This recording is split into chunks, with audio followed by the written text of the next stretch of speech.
6 a.m. in the Mile High City. Good morning, Denver. You tuned into the Jeff and Bill Show on 710 KNUS. Congratulations. You're waking up in the greatest city in America. At one point. I'm your co-host, Jeff Hunt, along with Bill Thorpe, bringing you the freshest insights, hottest takes from the right, left, center, and crazy. Speaking of that point, I posted this on Twitter yesterday, a discussion we had about Glenn Youngkin calling Colorado a loser state because it commercialized pot, because winning states are not commercializing pot. And overwhelmingly, on my Twitter feed, people were calling it a loser state. Colorado, a loser state. Do they agree that Florida then is also a loser state? Well, so it's on the ballot to commercialize pot. I don't know. I have someone that lives in Florida, and they were complaining recently about the number of dispensaries in their area. Yeah. So I think there is some legalization there. And again, I don't know the rules, etc., but I know that this person was complaining about it in their area. There were just so many. But, it was just yesterday approved recreational marijuana constitutional amendment for the November 2024 statewide ballot. Yeah, that's constitutional amendment. I don't know, but I don't know what the current rules are, but my friend led me to believe that there's at least medical marijuana, because they were talking about dispensaries. So Florida, giant loser state. So it's got the medical stuff, but not the commercialized stuff. But again, we'll see. Loser state. We'll see. The energy has definitely dissipated on the legalization movement compared to where it was in 2012. Oh, sure. Absolutely. But it's weird that, especially like in Virginia, the idea being, the legislature passed it, and then the governor's like, no, we can't do that. It's really weird as far as where we draw the boundaries based on our own personal freedoms and whether or not people can vote for it. Because there are a couple, I forgot what state it is. There's one state where the people have voted for legal marijuana, and the state legislature has been blocking it over and over again. And like, so you really don't want to listen to the vote of the people, even if people are making a dumb decision. I mean, do they have the right to make the dumb decision? I mean, there are certain things there that I find that filter very interesting about freedom, because it's always conditional on both sides, for both Democrats and Republicans. Even though they trump it, it's always conditional. Follow up to yesterday's show as well. Governor Jeff Landry wants athletes to lose scholarships for avoiding national anthem after the LSU controversy. He's taking it to another level. You stand out there and support our country. What a clown. An absolute clown. Yeah, I love this. It's not a clown to make students support our country. Yeah, it is. No, it's not. Yes, it is. You know why? We should honor our country. And, what is the thing that we talk about our country being so great? What is the thing that we hang our hat on? What is that one thing that we always talk about that makes us so great? We're a Christian nation. No, our freedom. No, it's freedom, because it doesn't matter religion. Remember, you're all free regardless of religion. Yep. You don't have to be a Christian when you walk through here. You don't baptize people when they become an American. No, you have freedom of religion. We'd add a lot of people to heaven that way. Especially if you came across the border. Here's your $500 check. Yeah. Here's your Obama phone, and again, get in the baptism tank. But again, the issue is that it's not Christian. It's the issue is freedom.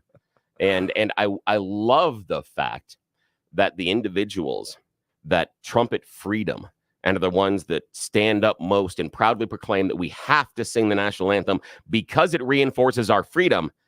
And in order to reinforce our freedom, we need to make it mandatory. In order to celebrate our freedom, we have to force you to do something. The irony there is thick, and the fact that nobody recognizes it is delicious. It is ridiculously stupid to sit here and say, in order to celebrate our freedom, I'm going to make this mandatory. I know a number of other countries that have mandatory participation in things like anthems. You know what else they do? They also sing special songs about their divine leader and how they're connected and how they were sent there and how the very first time one of those leaders played golf, they got so many holes in one. It was absolutely incredible. But the idea of them being free? No. I think you're jumping to an extreme on freedom, because not at all. Organizations absolutely have the right to set standards. You're not going to protest our country during the national anthem. Why not? You're going to stand there. Why not? Why can't Because we? it's rude. But hang on a sec. What would embody? Hang on a sec. What would embody more of the freedoms available in America than being able to protest respectfully, not crazy, respectfully during the national anthem? Restriction of somebody's freedom. No, I'm talking about being respectful. Your issue is respect. Your thing is you have to honor it. So I'm trying to meet you. I'm trying to meet you in the middle and say, with respect, if someone did it respectfully, saying kneeling or something like that, to me, if I am in one of those countries where all these things are mandated, I look at America like, oh, good Lord, this is a country that has such freedom. Then you should respect this country. It allows an individual. It allows an individual to show a peaceful protest during their national anthem. That breaks brains. The idea that the freedom is so secure in the country that we allow somebody to disagree with the national anthem. That's freedom at the very core. But we don't want that. We want authoritarianism, and we want mandatory. We want to make sure your freedom is mandatory. You must mandatorily celebrate your freedom, which, again, the irony is thick, really thick. Do you have the freedom? We're going to get into this later in the hour. Do you have the freedom then to not call somebody by their preferred pronouns? Yeah, absolutely. But that also makes you a jerk. I mean, you absolutely can go out there and be a jerk. Yes. Yeah. No, it shouldn't be criminal. But are you a jerk for it? Yes, absolutely. And is it selfish? Yes, absolutely. Yeah. Are you doing something that is intentionally trying to hurt somebody else? Yes. Are you allowed to do that? Yeah, absolutely. Absolutely, you are. And I'm absolutely also have the freedom to sit there and call you out until you're being a jerk. Yeah, sure. Go right ahead. Welcome to the Jeff and Bill Show. This is what happens. This is the place where your voice is heard, engaging discussions, critical analysis, and most importantly, your calls, because unlike any other show you're going to have in Denver, your voice is heard loud and clear. So give us a call on what you think about this. 303-696-1971. 303-696-1971, or text us on the 710 KNUS app. So grab your coffee, Denver, and let's dive into the issues that matter most to you right here, right now. I think Governor Jeff Landry is great and arguing that athletes should lose their scholarships if they don't stand for the national anthem. Come celebrate our freedoms by making you do something. Let's go to the news with Blake Olson. Good morning, Blake. Morning, Jeff and Bill. I feel like you have the right to be an ingrate, but I have the right to criticize you. So I kind of agree with Billy on this one, believe it or not. 40 that happen. Right. No, that's the end of the show. Yeah, where's the closing music? That's the end of the show. Goodbye, everybody. We'll see you tomorrow. What is going on? Exactly. Hell has frozen over. Exactly. That's in the weather report. All right, my friend, continue. 40 and clear in Denver, expecting a beautiful day today with highs in the upper 60s today. The 710 5-day forecast coming up. Our top story, Colorado Representative Lauren Boebert has received emergency surgery for a blood clot in her leg. Officials say the blood clot was found after she experienced severe swelling of her leg and underwent a CT scan. It resulted in the Congresswoman being diagnosed with May-Thurner syndrome, a rare condition that compresses a vein in the pelvis and causes blood clots. Doctors expect Boebert to fully recover and don't anticipate any long-term health concerns. Douglas County has passed. Real quick on Lauren Boebert, Blake. Mm-hmm. People don't know this unless you've read her book. She gave birth, I think, to her fourth child. Yeah, en route to the hospital. I heard one that. time. Yeah. Oh man. Like her husband had to catch and then drive. Old school. Or no. There was the police officer. He got busted, pulled over for racing the hospital, and then the police officer had to help deliver Lauren Boebert's child. Wow. She's a tough one, man. Yeah, she is, man. Wow. Old school delivery. Douglas, you used to hear those stories all the time. Now we make appointments. Douglas County has passed a ban on buses making unscheduled stops to drop off illegal immigrants. Any bus company that lets off illegal immigrants in unincorporated areas of the county may face steep fines and can even have their buses seized by the sheriff. Commissioners who passed the ban Tuesday say their main goal is to prevent busloads of illegal immigrants from ending up on Douglas County streets with nowhere to go. The town of Castle Rock is not included in the ban. A magnitude 7.4 earthquake off Taiwan's eastern coast has led to more than half a dozen confirmed deaths and hundreds of injuries.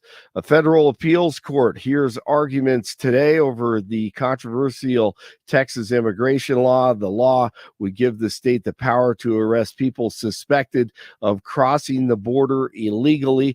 The court last month continued a block on enforcing the law while litigation continues.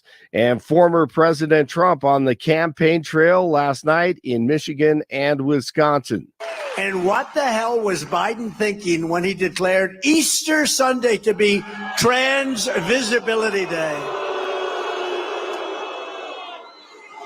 Such total disrespect to Christians. And November 5th is going to be called something else. You know, it's going to be called Christian Visibility Day, when Christians turn out in numbers that nobody has ever seen before.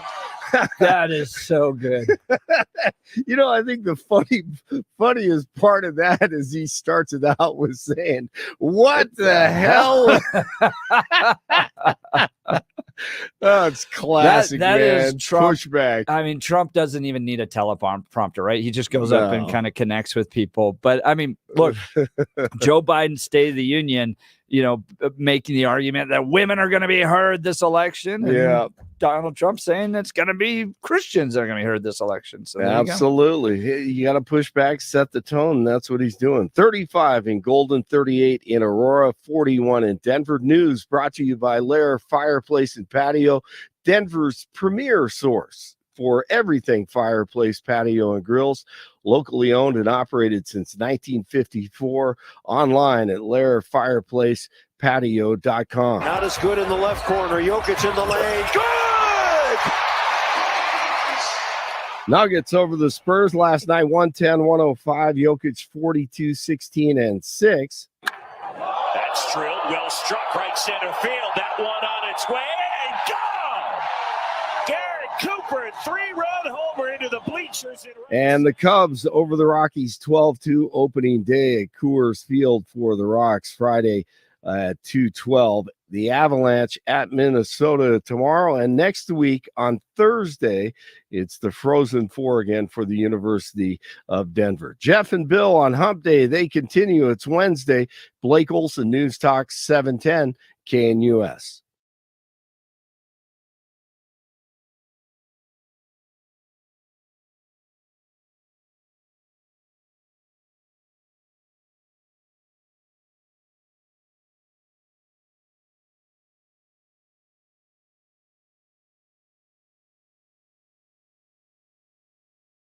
The 710 5-day forecast calls for some very pleasant spring weather here in Denver and along the Front Range for the next few days.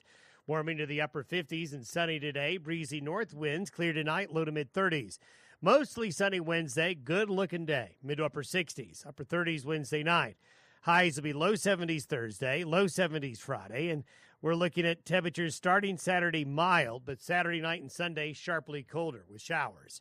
Meteorologist Don Day, 710 KNUS. Legit. Those passed through the House. What's in it? What does this mean for you? It's going to be a lot. It's a 5% increase in the budget. By the way, did you have a 5% increase in your take-home pay? No. But I know a lot of CEOs that have. Tons. You know of a them. lot of CEOs? Yeah, a lot of them have. Yeah, a lot of them. CEOs. A lot of them. Well, they have to publicly file. The FCC it requires that, so you get to see compensation Here in Colorado? Yeah. Well, no, just in general, publicly traded companies have to file. Yeah. So yeah, you can see CEO compensation. But I think the average person in Colorado did not receive a 5% increase in their take-home pay. That's weird, isn't it? Where the guys that are running the big companies making all the monies at the top give themselves giant raises and oh well, if only there was something we could do about that. That's weird. Yeah, let's give it weird to the how government. that happens. That's weird how that happens. No, maybe give them to the workers. I don't know. It's a weird idea, but I have silly, strange ideas that are probably not acceptable to most people about, paying. Spread it workers. around, spread the wealth around. That'd be weird. No, we J.K. shouldn't do that. Rowling and transgenderism we're going to get into in the 8 o'clock hour. She took a bold stand against Scotland, essentially challenging them, put me in prison over your hate crimes law. As well she should. It's dumb. And speaking of free speech, and then Trump proofing NATO and Ukraine. This article from Politico was amazing to me. The military, both in the United States in partnership with its U.S. allies, want to make sure that weapons continue to stay in NATO's hands even after Trump becomes president. Is this kind of an effort for this never-ending war to take place? Is it fair to the president that was duly elected, if he is duly elected by the people, to not be able to control the weapons that came from Americans? Well, he doesn't control NATO, and NATO can do what they want, and he doesn't want it. Giving our weapons to NATO. Yeah, but he doesn't want to. He doesn't want to be part of NATO, so that's fine. I understand why they're trying to NATO-proof it. He's floated those trial balloons already and talked about the fact that he doesn't want to take our weapons that we built, that we paid for. Anyways, we're going to get into that in the 9 o'clock hour. Okay. We don't want to take our ball and go home. These are mine. All I need is this. Acting like Steve Martin at the end of The Jerk. Walking out going, this is mine. That's all I need. Big poll breaking late last night from the Wall Street Journal. Trump leads Biden in 6 of 7 swing states. Wall Street Journal poll finds incumbent trails in most battleground states that decided 2016 and 2022 elections. Donald Trump is leading President Biden in 6 of the 7 most competitive states in the 2024 election, propelled by broad voter dissatisfaction with the national economy and deep doubts about Biden's capabilities and job performance. A new Wall Street Journal poll finds. You know what's interesting about these swing states? What? Colorado's not part of it. No, we aren't. We're in a swing state. Not in the least. When I came in 2012, we were. Yeah. The key states they looked at were Pennsylvania, Michigan, Arizona, Georgia, Nevada, and North Carolina. And then Wisconsin. I guess the one benefit is we're not going to be subject to millions and millions and millions, tens of millions of dollars worth of campaign ads on television. Yeah, we probably aren't. Yeah. And that'll help some. I don't know. Help with your mental health. But I guess what I'm curious about is, I don't go to all the meetings and I'm not on the email chain. Do the Republicans believe the polls now, or are we still the polls are BS? Where are we? Because I haven't been in those meetings. Do we accept poll results now, or are they still crap? It all depends on whether or not it benefits Republicans or Democrats, right? So like with the Lauren Boebert poll that had her losing to some bro named Ike. Did you see that? No. All right. So some guy named Ike is running Democrat nominee in CD4, and he was beating her by like 7 points in CD4. So of course we're going to ignore that one. But then this one shows us ahead. So this one we're gonna promote. Yeah, talk about. That's very strange. I mean, it's just campaign activities. I know as a whole, and I love talking about them. But as a whole, I find it really interesting that both the Republicans and the Democrats only seem to put validation in polls that they believe in. Sure. And the example I have is every time that we talk about election fraud, I always hear from at least one person about the singular Rasmussen poll that was twisted to show that possibly a majority of the country might agree that the election could have been stolen. And that is the one poll that has ever shown anything close to that. But that is the one poll that everybody cites to tell me that I'm an idiot. Don't you know what the American people think based on this one thing that happened once? Was it, I just want to know. Was the poll question about trust in our elections? Again, the idea being that those answers have never been replicated in another poll. Yeah. So at the core, that is an outlier. But is the one thing that everybody throws up, that everybody tells me I'm an idiot because I don't know. And again, I know about it. It's just that it has been repeated. And I see this in some of the polls, and there are questions. And it is, and I believe that this one does show that right now, this is a toss-up. It's a 50-50. I think there's only, in that poll, there's only one, maybe two, that might be outside of the margin of error. The other question, and I haven't gone deep enough, is I want to see their sample size. Who are they sampling? And I have gone through a number of polls, some that have shown Biden leading in some states, some that have showed Trump leading in some states. that are flawed polls, Mhm. deeply flawed polls, because their sample size is wrong. There's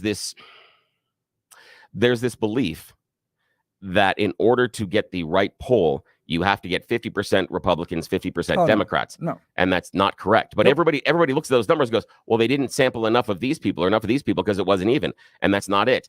And the flaw that I'm seeing in most of the polls so far is an underrepresentation of my people, the unaffiliated. Mhm. We are vastly underrepresented based on our population and our percentage inside of the electorate. And many of these polls, because they can't find us, end up weighting our responses. So one person that is unaffiliated counts for 3 or 4 unaffiliateds, rather than, the 3 or 4 times the unaffiliateds, rather than in the usual, sample size. So I don't think that our polls are necessarily accurate, but they are a very good snapshot at a point in time, and they do show trends. But yeah, this shows right now it's a toss-up in most of these states, and I'm not certain. If I was pro-Trump, I'm not certain that's a good thing at this point.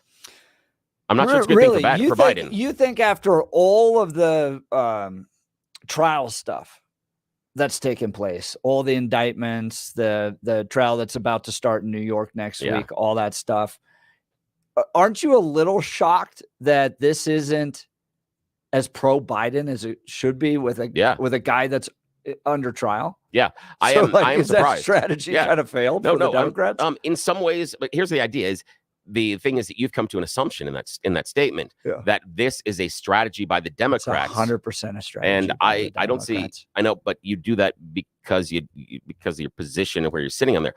You need to show me that Biden is directing this. And this is the thing.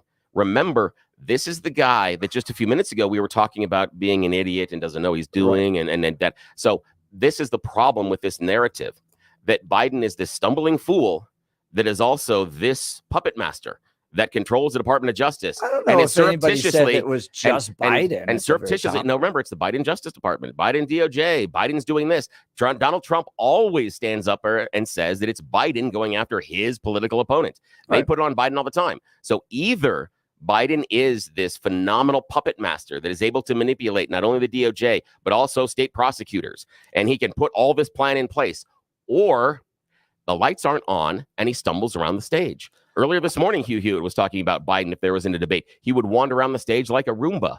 I don't think anybody is saying that it's singularly Biden. I think they're saying that Biden, it represents the entire, operation that's taking place within the Biden administration. Not what Trump says on the stump. He stands out there and he points it directly at Biden, and he says Biden all the time. It's his opponent. I don't think he actually. You think that Donald Trump believes that it's just Joe Biden at the top that's orchestrated all this stuff? I don't believe that. Yes, absolutely he does. No. He says it all the time. But here's the idea: is the thing is that he goes out there and says it. You just a minute ago goes, no, we are saying this. No, your lead candidate is pointing directly at Biden. So either he is a doddering old fool, or he is a puppet master that's able to manipulate the DOJ and to target all of his enemies. But it can't be both. I'm just saying that if you're going to decide on a narrative, pick one.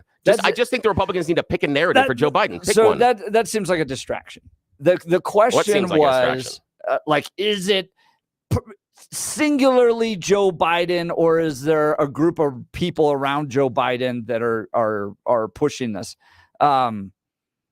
Can you show the question I asked you was, is it interesting that Donald Trump is doing this well considering all the trials he's facing? Yeah, it is. It's very interesting that he's doing it. And I remain unconvinced that there isn't a shift ahead, because the polls that I've seen, and again, polls, and we talk about how are they believable or not, that if there is a criminal conviction, and once you get into some of the criminal trials, that can change the direction of the electorate. The other thing that you know very well is money can change things. And right now, the Dems have 3 times the amount of money. Mm-hmm. And so far, in my opinion, again, the Democrats are actually awful at election strategy. And that the Republicans should be thanking themselves for every day, because the Democrats have not targeted Donald Trump's Achilles heel and haven't made it a upfront weakness. And if they do, then you got some issues. Those persuadable voters are going to probably end up either sitting it out or voting for Biden. And that issue is the 2020 election fraud. That is Donald Trump's Achilles heel. And if the Democrats lean into it, this is going to be bad. The election fraud being the electors, the alternate electors. The election fraud being that Donald Trump still cannot admit that he lost the 2020 election. That's going to be the issue. And that is an Achilles heel. That'll be the key issue? No. I didn't say that'll be the key issue. Yeah. I said that's the Achilles heel. I never said that is the number one issue. I never said that is the number one voting issue. But I for said Achilles heel. It's Achilles. So what do you mean by that? What do you mean Achilles heel? Because the vast majority of unaffiliated voters do not believe the 2020 narrative that the election was stolen. They don't believe the fraud stories. They don't believe that people on January 6th are patriots that are being held as hostages. They don't believe that.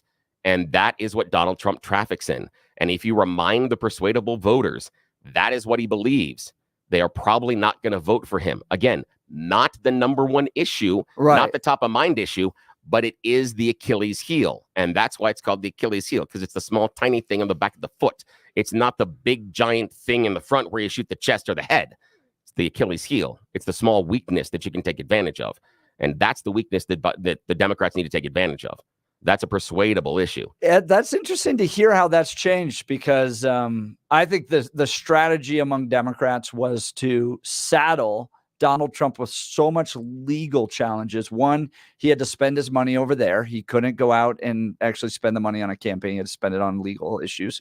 And two, that this was going to taint him as, and it hasn't. I think he could even get convicted in Georgia, and his poll numbers will go up. His poll numbers will go up with the Republicans. I disagree with the larger electorate simply because if we talk about the Georgia case, that is election fraud. That is the 2020 not accepting the results of the vote. Right? Yeah, that's an Achilles heel for him. And I think his numbers could go up. I think the American people, or at least a good portion of them, are seeing these legal challenges for what they are, which are just partisan lawfare. And he's leading Biden in 6 to 7 swing states in a poll. He's within the margin of error in 6 of 7 swing states. I appreciate the analysis. And again, but he's not in the tank. And again, this is a guy that they went after and indicted over 80 times, 90 times, and have tried to bring him down. And he's within the margin of error. This guy isn't at 5%, 10%. He didn't lose a Republican Party nomination. He is in the swing states right there with Biden. Yes. And I told you over and over again, I am surprised, but I still think there is an Achilles heel. And part of it is, in some cases, some of your statements right there, where you come to conclusions based on this is absolutely manipulation by the Democrats. 100%. Yeah, exactly. And there's no proof showing that. Oh my gosh. I know. It's a lot of assumptions. You do this a lot on these where you're like, I want to see the memo from Joe Biden himself that he said, go indict him. Well, here's the thing. Times. Here's the thing is people told me that Donald Trump had asked for 20,000 troops for the January 6th and then 10,000 troops. And we asked for memos and we asked for those that the idea to back up what he said wasn't there at all. So again, yes. That might be important. Just like in Georgia, they have phone calls of him asking them to find votes. Might be important. Dude, that is a mischaracterization. No, not in the least. All right. It was that critique. I've listened to that recording. Yeah. That recording by Donald Trump he's going, we don't have to recount the entire state. Yeah, all right. We've got to recount in a few areas and it'll prove that there was something up. Yeah. And they did recount. And did it prove anything? Nope, not at all. No, but that's not what you said. Nope. What you said, Bill, was that he had to go find votes. Yes. And he asked that. That is a mischaracterization of what Donald Trump said. Nope, not in the least. He asked to recalculate. Recalculate is to come to a different conclusion. He uses language that specifically asked for a different result. He asked for a different result. And was pushing the Secretary of State to do it. No. Yes, he was. There's a mischaracterization. Not the least. Your home is a significant asset, and choosing the right team to help you sell it can be the difference in thousands of dollars in your pocket. I highly recommend Gay Ribble and the Empower Home team, the realtors I trust. Empower Home team provides exceptional service, invaluable advice, and employs unique systems to maximize the money you can get for your home. Getting an offer above your home's asking price is great, but you're leaving money on the table by not working with Gay Ribble and the Empower Home team. Gay and her experts get their clients an average of $30,000 more. Could you use an extra $30,000? That's precisely why you need Gay Ribble and the Empower Home team. Their exclusive database is filled with pre-screened buyers ready to make a purchase.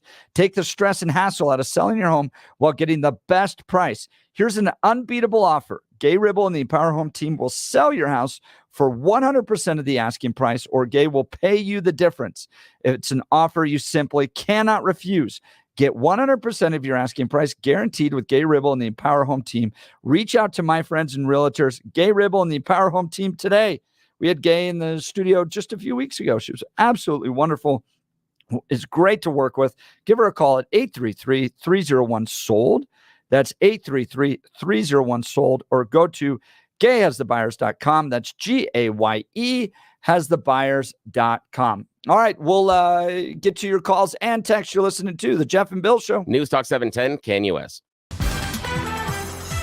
At this hour in London, I'm Stuart.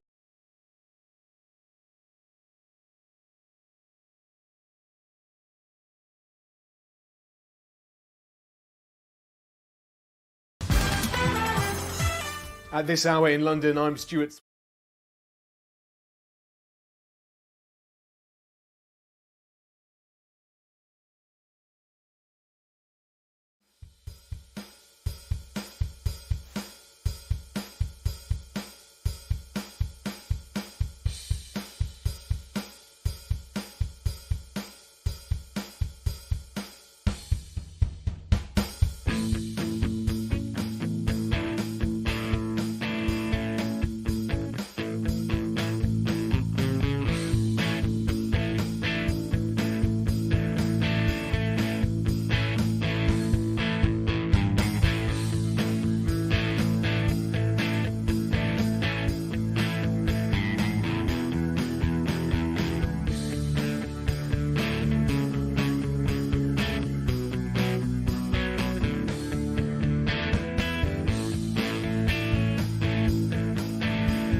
Welcome back to the Jeff and Bill Show. We're talking this Wall Street Journal poll that came out yesterday evening. Trump leads Biden in 6 of 7 swing states. Surveyed about 4,000 people across a number of different swing states. And Trump is leading, but in most cases is kind of within the margin of error. But what's interesting are kind of these smaller ancillary issues that pop down further. One of those is about 1/4 of voters are either undecided or back third party or independent candidates such as Robert F. Kennedy Jr., the environmental lawyer and anti-vaccine activist, a likely signal that many voters haven't decided on a candidate and could ultimately swing behind the president. Don't look at these people as excited by third-party candidates, says a Democrat pollster. They are saying, I'm toying with some other options because I don't like the options I've been given. And to that point, Terry in Texas will either go third party or not vote for the president this go around. Both of the major party candidates are horrible for many reasons, and a lot of us resent the radical wings of both parties forcing us into this situation. Both candidates are horrible. Here's the question I have for listeners at 710K and US. Do you think that at the end of the day, when it comes to November or October, when you get your mail-in ballot, it's not an election day, it's an election month now, that they will, by the end of this, pull the trigger in a binary Republican versus Democrat situation? Either you lean Republican and you're so concerned about a Joe Biden presidency that you'll pull the lever for Donald Trump, or you may lean to the left. You like somebody like a Robert F. Kennedy, but you're so concerned about a Trump presidency that at the end of the day, you're going to pull the lever for a Biden presidency. I'd love to hear from you. Do you think that the third party candidate has a real option, or do you think voters are just going to settle for either Trump or Biden out of fear that they don't want the other guy to get office? Give us a call, 303-696-1971. 303-696-1971. I especially would like to hear from you if you are a third-party supporter, Libertarian, Robert F. Kennedy, Green Party, any of those, why you're willing to vote for them, even if you're concerned that either Biden or Trump could end up in the presidency and you don't like them. Or text us on the 710K and US app. Let's check in on the news with Blake Olson. Good morning, Blake. Morning, Jeff. We're working on a couple of stories here. Another deadly shooting last night in the metro area. This one in Lakewood, and Lauren Bobert has emergency surgery for a blood clot in her leg. We'll have the details on that and much more coming up at the top of the hour. Back to you. We got opening day coming up on Friday for the Rockies. Yeah. Will you be there, Blake? Oh, please. No, I will not be there. Actually, I'm not going to be here on Friday. So I have to have a little surgery on Friday. So I'm going to be on the couch all weekend long, unfortunately. So I wish I could be at all. I love opening day. It doesn't matter. Yeah, it doesn't matter who the team is, what the team is. It's, it's Americana at its best. The popcorn, the peanuts, hot dogs, apple pie. No apple pie there. But Coors Field is such a great venue. Even though I wish it faced the other direction during the summer, the skyscrapers. Yeah, I don't like how it faces toward the northwest. I know they wanted to have the mountain view for everyone, but most people don't see the mountains at the ballpark. I think it should be facing southeast because the skyline of Denver would be beautiful in the outfield behind the home run fences and everything. But that's just me. Opening day will be a lot of fun coming up on Friday. I was a bat boy for the Denver Zephyrs for one game. Oh, I forgot about that. You remember the Denver Zephyrs? What did you do wrong? Do I remember? We talked about that. Yeah, my parents got the little auction thing. And then we had three brothers, and I had two brothers. So the three of us as little boys were all being bat boys, and we all learned new words that week. Oh, I bet you did. You learned how to spit also. Why is their spit black? too. Man, that shoe is nasty. And those dugouts are nastier. There is no question about that. Yeah, I hated when they changed the Denver Bears to the Zephyrs. I know they were trying to be creative and everything, but the Denver Bears, they had such great history in AAA, American Association Baseball. So, but I'm glad you got to experience that. It awesome. is one of my very favorite things to do to calm down, just disappear, is to go to a baseball game and score. Oh yeah, absolutely, one of my favorite things to do. Buy the little book and the pencil and therapeutic, isn't it? It is. And one time I got to Washington D.C. and I was a little early to a whole series of meetings I had the next day. And so I'm like, all right, I'm going to go score a Nats game. Nice. And it was Pride Night. Didn't know until I showed up. Are you kidding me? It was Pride Night at the Nats, and there's Abraham Lincoln running with his little pride flag across. And I'm sitting there going, this is like Mike Pence showing up at Pride Night for the Nats. And look, I had a fine experience, but I was I definitely, there's a lot of rainbow shirts and couples and people having fun, and there I was scoring a baseball game. With Abraham Lincoln running around with his pride flag. Yeah, he went there to enjoy the night, and your blood pressure rised a little bit. Rose, maybe not. Oh, I don't know. It's a perfect mix. It all goes hand in hand. Who cares? Let's do whatever we want to do. There you go. All right, thanks. Sorry about that. I digress. We'll get the full news with Blake Olson at the top of the hour. So I think, Bill, that by November, it'll switch and become a lot more binary, mostly out of fear that the other guy could win. So you'll get a few people that go, well, I'm with Robert F. Kennedy, or I'm with the Libertarian nominee, and I don't like these two candidates. But to Hugh Hewitt's point in the previous hour, there are no undecided voters anymore. Everyone's made up a decision on where they feel either about Joe Biden or Donald Trump. And it will be the fear of the other guy winning that will drive people to vote in one of those directions. Yeah, I think so. And I think the poll says that there are this large swath of undecided voters because they need there to be this large swath of undecided voters. If it isn't a horse race, they have nothing. They have nothing to talk about. Question I would have is the same one that Hugh Hewitt has, asking you, listener, do you think there are really any truly undecided voters? Do you think that is just a moniker some people give themselves because they're not truly undecided? They lean one way or another, but they just want to appear neutral. 303-696-1971. Give us a call. Do you believe there are any undecided voters? I believe there are people that lean one way or another, and at the very end of it, will decide. And I think you're absolutely right. And it's going to be fear-based. It's going to be that I am afraid and I dislike this person. And I would say, again, not certain I'm not certain about this, but I would say that probably bodes worse for Trump, only because I've never seen anybody in politics that has the ability to motivate someone to vote for him and motivate someone to vote against him. And if it is down to I'm going to vote against one side or the other, I believe that does not bode well for Trump. I believe that shows that there could be not a huge erosion, but some of those numbers could drop a little bit. I'm going to talk to the phones for a second.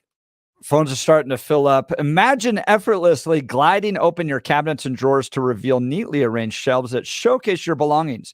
With roll-em-out shelves, you'll easily access your pots, pans, and other essentials, eliminating chaos and increasing speed and functionality in your home. Roll-em-out shelves understands that everyone's home storage needs are unique. Whether you're dealing with tight corners or expansive cabinets, your shelves will be custom built to maximize every inch of available space. Joyce and Brent Tolliver, the mom and son dynamic duo, leaves satisfied customers wherever they go, and their all 5-star reviews confirm this. Here's what some overjoyed customers say. Joyce replied to my initial emails, and scheduled the estimate quickly. Installation was quick and clean. The shelves are very sturdy and made better than most I've seen. I'm a very, very happy customer. Begin the affordable transformation in your home for less than $1,000 when Roll 'em Out Shelves efficiently organizes your space with sturdy Baltic birch shelves built right here in Colorado and guaranteed for life. Call for your free in-home estimate today, 303-475-9601 or rollemoutshelves.com. Tell them Jeff sent you, 303-475-9601, rollemoutshelves.com. Let's go to Pete in Colorado Springs. Pete, you're on the Jeff and Bill Show, News Talk 710 KNUS. Morning. Good morning, guys. I tend to think that there are some undecided voters, maybe not in the traditional sense that they don't know who they're going to vote for, but they're going to wait until this thing plays out. And what I mean by that is I think JFK Jr. Is capable of maybe stealing 15% of the vote, which would swing it. Wow. That would be huge. One way or another. I mean, that would be the biggest third party. I don't even think Ross Perot got that. What did Ross get at the end of the day? I don't know. Who do you think he pulls from, Pete? Who do you think he pulls from? That's the golden question. I think a lot of people are really disenfranchised with both candidates. I am a conservative. I lean Republican, obviously, but Trump was not my first choice. But I will vote for him because of his first term, and I think he had great policies. I don't like a lot of the things he did. But what I think a lot of people are going to do is I really believe that they're going to wait until the last minute. They're going to get in there and say, I cannot vote for one or either two of these guys, and why not give the third party candidate a chance. The other thing is I'm not exactly sold that Biden and or Trump are going to be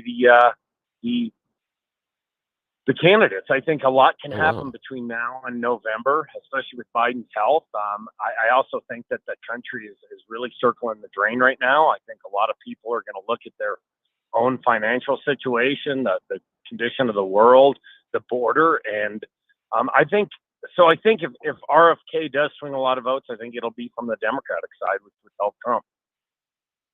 That's the thinking behind his vice presidential pick, Nicole Shanahan, who pretty progressive in her policies. So he could have gone with someone like an Aaron Rodgers that would have appealed more to grassroots conservatives or independents, but he went with somebody that's pretty progressive in her environmental and social justice policies. So there's an argument that RFK Jr. could pull more, but the leftist media isn't interested in having him on too much. So the only interviews he seems to be having are among conservative organizations. Let's see if they let him debate, because I think in a debate he would stand a pretty good chance against both these guys on his policies. He's very articulate. Yeah. I think he comes across and is able to kind of court the middle ground. And I think he's gonna take a bigger percentage than people think. It is amazing to me that he doesn't have Secret Service protection. I was with Rick Santorum when he got Secret Service protection. He had only won one state. He wasn't even the nominee. And I think at this point, RFK Jr. is going to be on 12 state ballots right now as an independent candidate, and they haven't given him Secret Service protection. Come on. Well, what's amazing to me is how the left has denounced him. This guy is a true blue Democrat, old-fashioned sense of the term. And the left has gone so far left and so wacky in this country that I think that could be a turnoff for a lot of true Democratic voters that sit back and go, hey, this is kind of the face, the tradition of the Democratic Party, the last name. This is a guy whose family has literally died for this country. Yeah. And we're not going to show him the respect that he deserves because of why. And that's just an indication on how radical the left is. Pete, I appreciate the call. Pete from Colorado Springs, his line's open, 303-696-1971. Up next with You Choose the News. You're listening to the Jeff and Bill Show. News Talk 710, KNUS. At this hour in London, I'm Stuart Smith, and here are the top stories we're following. The White House has said it is outraged about the Israeli strike that killed 7 aid workers in Gaza. However, National Security Council spokesman John Kirby said the US had not changed its position on supporting Israel in its conflict with Hamas. Nick Harper reports from Washington. John Kirby's comments at the White House briefing followed the deaths of 7 charity workers in an Israeli airstrike, a strike that Israeli Prime Minister Benjamin Netanyahu said was unintentional. Kirby said the Biden administration expected a broader investigation in a swift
All right, let's jump into You Choose the News, Bill. Yes, it is that time of the morning where we get to play everybody's favorite fake radio news game show, You Choose the News. Yes, we have scoured the interwebs for mere moments this morning to find ridiculous stories about us humans, giving them even dumber headlines to play this fake radio news game because they continue to allow it. We are as confused about that as well as you are, probably because they don't wake up for another 8 minutes, so they don't know we're doing this. So again, tiny secret. Shh. Alrighty. Jeff and Blake Olson from the newsroom, here are your choices today. Headline number 1, reminder, influencer is not a real job. Headline number 2, it pays to pay attention. Headline number 3, the tech bros were wrong. So very, very wrong. And headline number 3, sometimes embracing local culture is a bad idea. Your choice, sir. Let's do local culture. All right. Maybe sometimes embracing local culture is a bad idea. Samantha Gonzalez, 37, recently found that out. She and her wonderful husband were in Mexico, Tula, Mexico. They were doing some things that the locals enjoy. Normally, things called visiting the beaches, enjoying the local eateries, and also speed toting. Yes, I said speed toting. Those of you that are not familiar, this is somewhat of a tourist type of thing that you do in Mexico, where they take the venom of a toad, dry it, and then you smoke it inside of a teepee through a pipe. And now, unfortunately, this is the next thing we're going to commercialize in Colorado. Samantha said that she thought it was going to be some sort of a miracle cure. She thought that she was going to have an orgasmic feeling of connection with the universe and wonderful happiness, and it freaked her the hell out. She said it was very scary, terrifying. She ended up nauseated, throwing up, but just to make sure that it didn't work out, she went back and did it a second time, and yes, got sick again. So we didn't learn from the first one, so we decided to do it the second time. I don't know. You can't help everybody. But okay, yeah, that's fun. So again, kids, no more speed toting. I didn't know that was a thing. Okay, Jeff, second choice this morning. Reminder, influencer is not a real job. It pays to pay attention, or the tech bros were wrong, so very, very wrong. Let's do influencers. Yes. I'd love to be one of them. Just a reminder, influencer is not a real job. YouTuber, influencer, and Twitch star Adrian Pierre Malouf recently found out that the statement, hey, don't you know who I am? I'm on YouTube, doesn't really work well when you are in a country that doesn't have a functioning government. Recently, actually, Haiti. Recently, Addison went to Haiti and he told his YouTube and Twitch followers that he was going to go and interview notorious gang leader Jimmy Barbecue Chazier. However, Mr. Barbecue was unaware of their scheduled conversation. So when he showed up, he was taken hostage. They're now asking for over $200,000 in order to get him back because they don't watch him on the YouTubes or the Twitches. Oddly enough, these guys don't F around. They have killed more than a dozen Christian missionaries for not paying a ransom. So this dude might end up coming back in a box. At least live streaming. Yes, just remember, I'm an influencer isn't a real job, and sometimes people don't care. All righty. Speaking of not caring, Blake Olson. Here we go. Final choice this morning. It pays to pay attention, or the tech pros were wrong, so very, very wrong. The tech pros. The tech pros were so very, very wrong. They said the internets and the interwebs were going to make us so much smarter. They were wrong. Right now, doctors, dietitians, nutritionists, and scientific experts, the science hippies, all throughout Colombia, Latin America, and Spain are having to fight an online rumor. Oddly enough, people are being convinced that pork rinds are better for you than vegetables. Yes. Seems very, very stupid that fried pig skin would be better than spinach, carrots, or cauliflower, but they've traced it back to a single post on the Facebook, and everybody has gone crazy with it. It has appeared in major news outlets throughout South America and Central America, and this is why we can't have nice things. It's the end of You Choose the News. Back to you, sir. That 7 o'clock hour, Representative Lisa Frizzell is going to join us. We're on the hook for $40.6 billion. You're listening to the Jeff and Bill Show. News Talk 710 KNUS.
Speaking of blood pressure coming down a little bit after the 6 o'clock hour.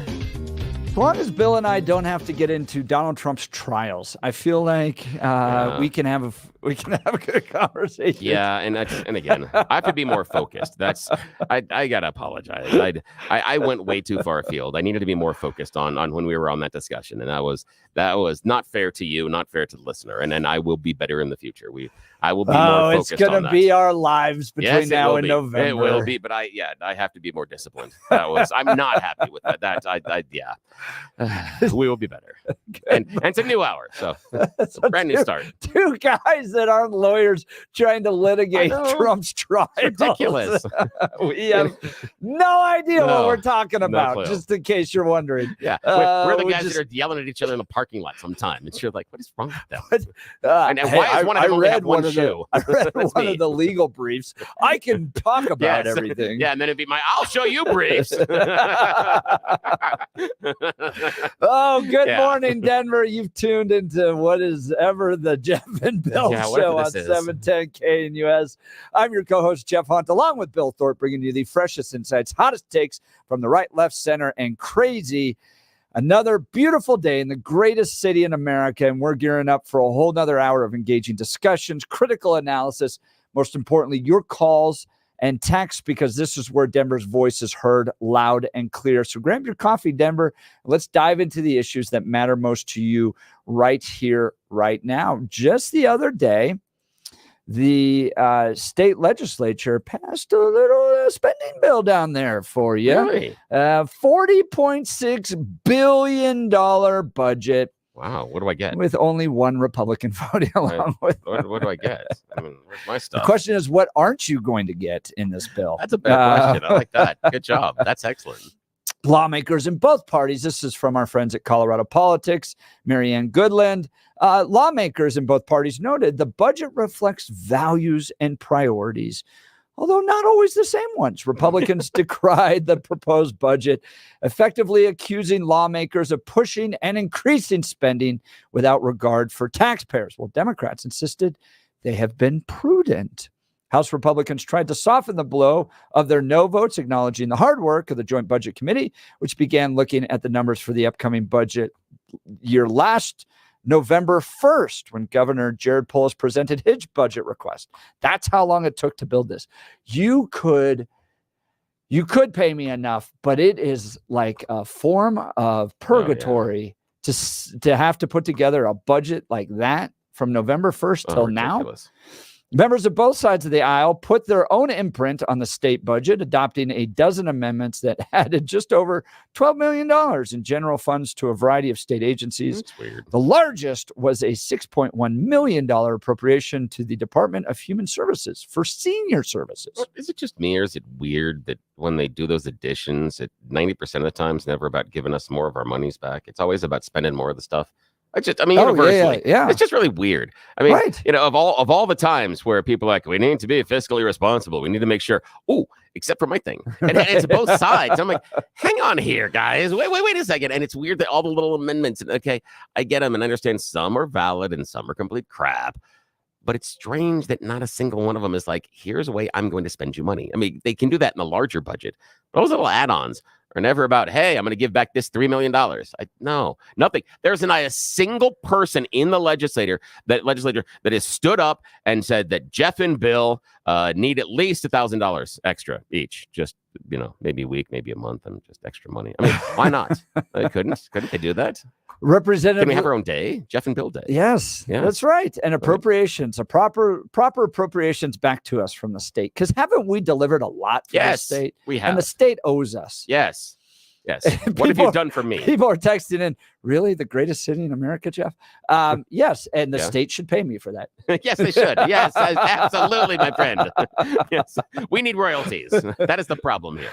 Representative Lisa Frizzell of Castle Rock's going to join us in just a second. She called the budget a failure, noting that the budget has increased by $17 billion in the last 5 years, including $2 billion or 5.75% in this budget proposal. Her response: did my constituents see a 5.75% increase in their take-home pay? We've told the citizens of Colorado to tighten their belts while we in this building go on a spending spree year after year. Democrats, on the other hand, saying, look, we're doing important stuff here. Assistant House Minority Leader Representative Jennifer Bacon of Denver agreed that the budget reflects important values. The budget puts real things on the table to help people catch up to the American dream, such as funding for higher education. Oh my gosh, I used to work in higher education. Let me tell you about how great it's been that the government has poured lots of money into higher education. Yeah. Because everything has gotten more expensive. Yeah, that's weird when you give the organization free government money that it doesn't make the things less expensive. Get cheaper. That's strange. Which was a fair critique of yesterday's show. Yeah, Discussion on charter schools. Exactly. Yeah. Payment for nurses or money for food for children. When I vote, I am more than happy to stand for equity, healthy air, and food to bellies, she said. All right, so we're going to get into that with Representative Lisa Frizzell in just a moment. Let's check in on the news. The Blake Olson news. Good morning, Blake. Morning, Jeff. Excuse me. Morning, Jeff. Morning, Billy.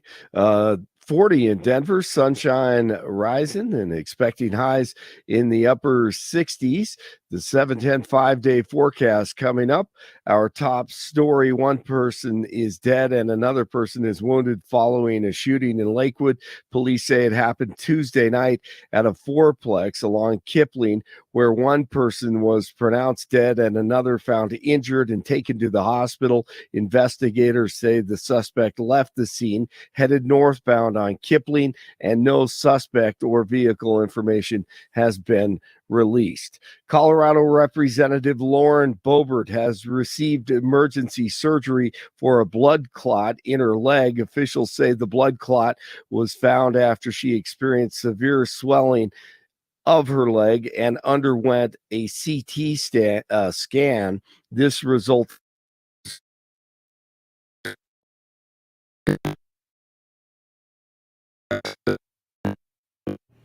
And okay, we probably shouldn't tell everybody that Blake's actually AI. I was going to say this is the AI version of Blake's Blake AI. Olson. Blake's actually asleep. He just, it's just AI Blake that we program in the morning, and we still have to pay Go him, out but not again? as much. No, not at all. We heard everything. You heard everything. Yeah, you're back now. That's it. So it went out for about 10 seconds, right? We're improving. Sure, I'll go with that. All right. Yeah. Well, I felt there's a little movement here on the desk, and I don't know what's going on. He said But, movement on the Yeah, desk. there you go. Yeah, I did. All right, I move on. All right, magnitude 7.4 earthquake off Taiwan's eastern coast has led to 9 confirmed deaths and hundreds of injuries. Douglas County has passed a ban on buses making unscheduled stops to drop off illegal immigrants. Any bus company that lets off illegal immigrants in unincorporated areas of the county may face steep fines and can even have their buses seized by the sheriff. Commissioners who passed the ban Tuesday say their main goal is to prevent busloads of illegal immigrants from ending up on Douglas County streets with nowhere to go. The town of Castle Rock is not included in the ban. A federal appeals court hears arguments today over a controversial Texas immigration law. The law would give the state the power to arrest illegal immigrants suspected or people suspected of crossing the border illegally. The court last month continued a block on enforcing the law while litigation continues.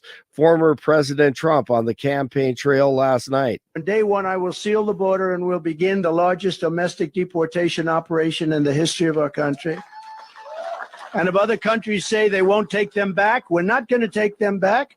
I will say that, here they come. You're just going to hold on to your britches because here they come. They're coming back.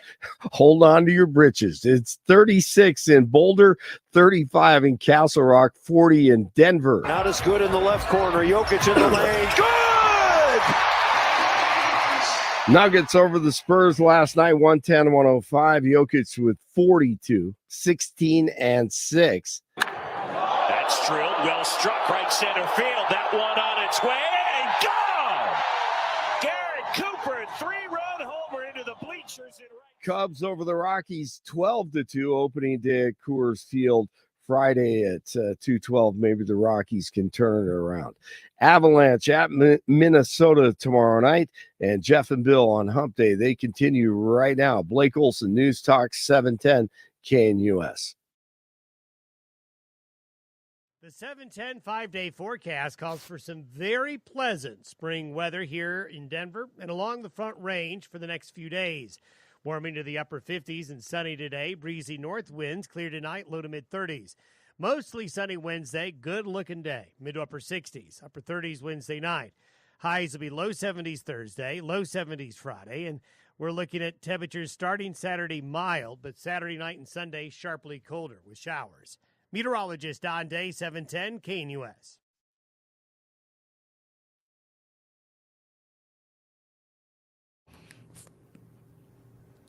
$40.6 billion budget passed through the Colorado House of Representatives. You know that money is going to be spent very well in the best direction, and there'll be no waste at all. To explain to us why Lisa Frizzell voted against such an opportunity to spend your hard-earned dollars in good directions, she's joining us on the line. Representative Frizzell, thanks so much for being on the Jeff and Bill Show. She's the regulator.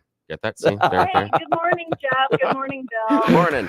All right, $40.6 billion. I think the government just prints this, right? That doesn't come from the actual taxpayers, does it? Well, actually, it does come from actual real taxpayers who pay taxes.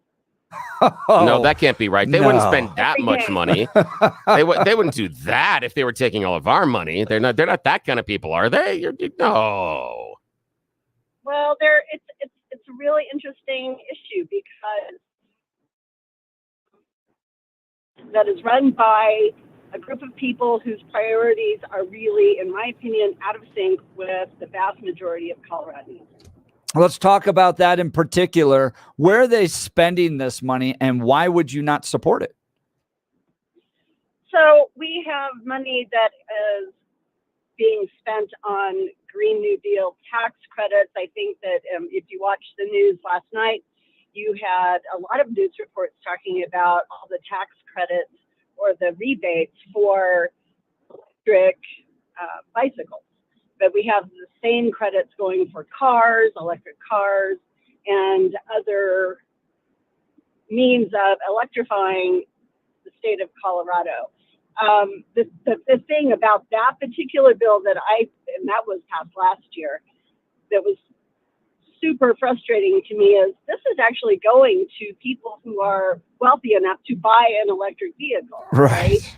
And it's not going to people who actually may need help.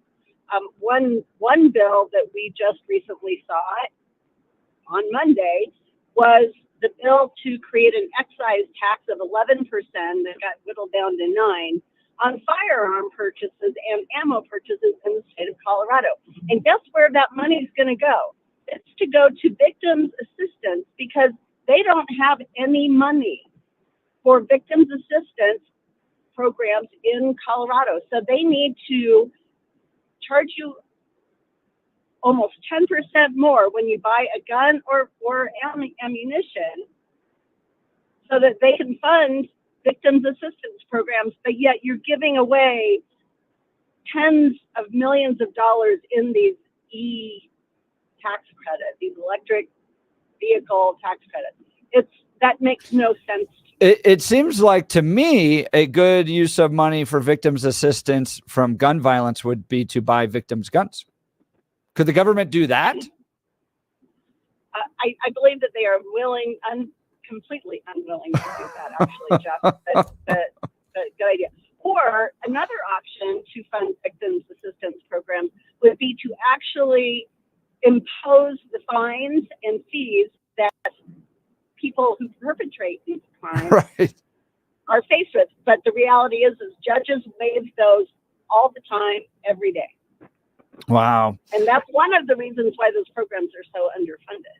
What is the government with all this money, $40.6 billion, what are they doing well with that money? What's an example of an entity that's serving people well that is important to fund? Well, I do believe that our transportation infrastructure is really important. That is one of the things that they should be doing with the money. They're doing that, in my opinion, kind of poorly because they aren't allocating enough money. I don't know if you've driven over the state line from Kansas into Colorado and immediately started hitting potholes, but our roads, our transportation infrastructure is an embarrassment. That's one thing that they should be doing. I can't say that they're doing it well. I'm really reaching here. I'm trying to think of something we're doing well. Are we funding public safety well? Well, maybe not, because we have one of the highest crime rates in the entire country. I don't know. I mean, it's what I'm looking at in this article by Colorado Politics is that, we're going to put more money into higher education. We've been doing this for years and years and years, pouring more and more money into higher education. If these students just get an education, everything's going to work out great for them. And so we pour money, whether it's through loans and grants to be able to go to college or just direct funding that comes from the state. But it hasn't driven down the cost of it. It's just gotten more and more and more expensive and more bureaucratic as well. So I guess the point I'm trying to say is putting money into a project doesn't necessarily make it work better or even serve the people better. I think that that's completely true. One of the reasons why the Joint Budget Committee added money to higher ed funding was because the governor in his budget request shorted it by a lot. And so the Joint Budget Committee felt that it was important to keep costs down for students who are going to colleges and universities, that they had to make up some of that. They couldn't make up all of it. So the reality is in the governor's budget that he provided in November. The governor was more fiscally conservative than the House Democrats were? No, well, it's what he's using the money for. And so, you may have seen some of the land use bills that have been coming through this year. There's more to come, but they are using state funds to incentivize specific types of development, like accessory dwelling units, the ADUs that we hear about, and making sure that no local government has control over what is built where in their municipalities or counties. The same thing is true for transit-oriented communities, which is going to see high-density housing, and they are going to be incenting this type of development in specific areas in the state, including the Denver metropolitan area. So that's where money, instead of going to education, to good roads, or to public safety, that's where the state is putting their money, because that is, as we saw in last session with Senate Bill 213, the big land use grab by the governor, that's where his priority is right now. He's buying property. He's buying property for the state, right? Well, then there's that, yeah. One of the things I'm noticing too is that they're spending money on corrections to invest in inmate job training, funding to hire and retain employees in the corrections movement. When I see articles like this about the spending that's taking place in this state, obviously super majority of Democrats down at the state house, near super majority in the Senate. How much is driven by special interest groups where the money is not going to go back to actually serving the people, but some project with a good lobbyist or two down at the state capitol? That's where some of the $40.6 billion budget is going towards. It's a lot, actually. I will tell anybody who listens that our state is essentially run by the environmental lobby and the unions. There's a few others, but that's who's running the show here. The environmental lobby is extremely strong, and when we're saying the environmental lobby, that is also inclusive of affordable housing programs. So, and that's, they're completely aligned. And how does affordable housing partner with the environmental lobby? What is the connection there? The idea is that high density housing creates the scenario where resources are used less. So less electricity, less water, transportation needs. So that's the idea behind these transit-oriented communities is that you would be able to use mass transit to go wherever you want to go, and you don't need a car. And further, you don't have parking for a car because, oh, by the way, they've removed any requirements for parking all around the state. And so the idea is that if you live more closely together in higher density housing, you will be using fewer resources. And that is environmentally solid from a policy standpoint. It is wild that this is the vision that they have for the city of Denver, because we're such a car-based city. You know, we just, John Caldera talks about this all the time. He used to serve on RTD. The density just isn't here for mass transit. You just don't have enough people living close enough to make the metro in DC or the subway in New York make sense for how people commute around. We have been a car-based city because we were just developed later than a lot of these other cities, and we don't have as much people living here. And so the Democrats' response is, well, we will make you high density, and we're going to encourage all this high density multifamily, which, by the way, changes the political makeup of your communities. It tends to be more liberal when you develop that. So this is likely to go to it's passed the House, now going to the Senate. Any changes that you're anticipating seeing coming from the Senate? Are they going to add some more money to this? So I think that there will be a few things that got taken out. One thing that was really egregious, in my opinion, was an amendment that one of our members, Representative Brandy Bradley, put on that was around school safety, and it was about $2 million, and it was passed, actually. This is the craziest thing on Thursday. So this amendment was passed. It was great. It was actually a bipartisan amendment because there was a Democrat on it with her, and it's a good thing, actually. And our very, very good friend, Representative Elizabeth Epps, ran a subsequent amendment later in the evening that basically negated that amendment that was put on it. It stripped it off of the long bill. And so we're hoping that will get legs and be put back into the long bill in the Senate.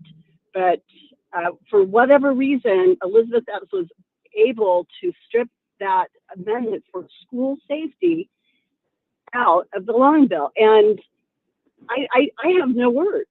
I have no words. I feel like for some reason, and I have no words, come often when we're talking about Elizabeth Epps down at the state capitol. But I feel, if there's one thing that Republicans and Democrats can agree on down at the state capitol is maybe some funding for school safety would be helpful.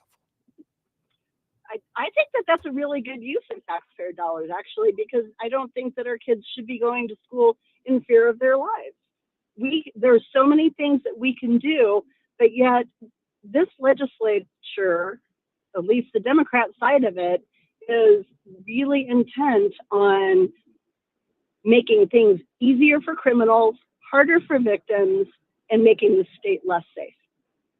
Representative Lisa Frizzell here with Jeff and Bill. Lisa, I've got a question for you. I want to go back a little bit in the conversation to the subsidies for EV vehicles. Well, EV, there are obviously vehicles in there, and the electric bikes. I know it's pushed by the climate change proponents, but what are some of the reasons that they say we need to continue these subsidies and continue these two programs? I'm just trying to help. I just want to understand them a little bit better.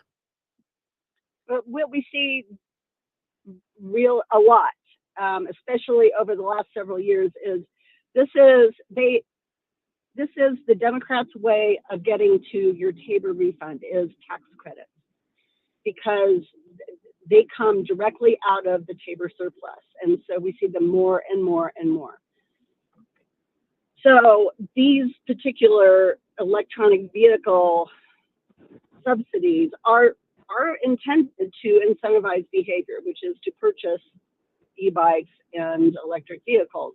And the problem with this, and what we saw on several news reports yesterday, is this program has gone into effect, but it's killing these small businesses who sell e-bikes, because they have to take the $450 credit off the purchase price, and they don't get reimbursed from the state for a long time.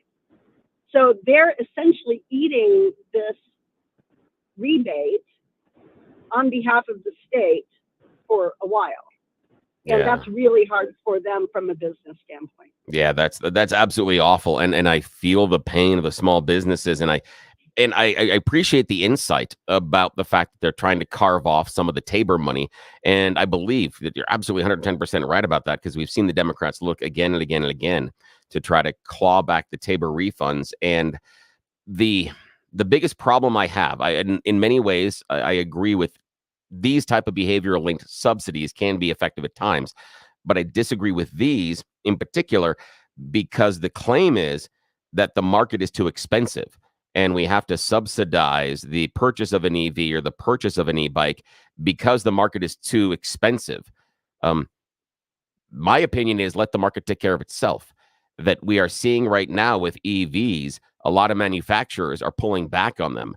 Not because EVs can't be sold, but it's difficult when you try to sell an $85,000 EV, because not a lot of people buy an $85,000 vehicle, regardless of its internal combustion or if it's an EV.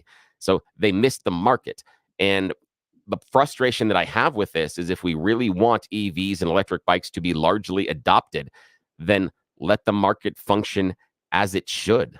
The growth in EVs right now are in purchase prices between $30,000 and $40,000. But not a lot of manufacturers are offering vehicles at that point. But if we start subsidizing it, now we can get into the $50,000, $60,000, $70,000 range in some cases, and we're not letting the market as a function do what it is supposed to. That's the part that I have with this, is that while they're trying to subsidize what they think is positive behavior, the end result of it is negative impact on the market and negative impact on the results they actually want. They don't understand, but again, I repeat myself, they're Democrats. They don't understand. They don't understand the negative consequences of the choices that they're making.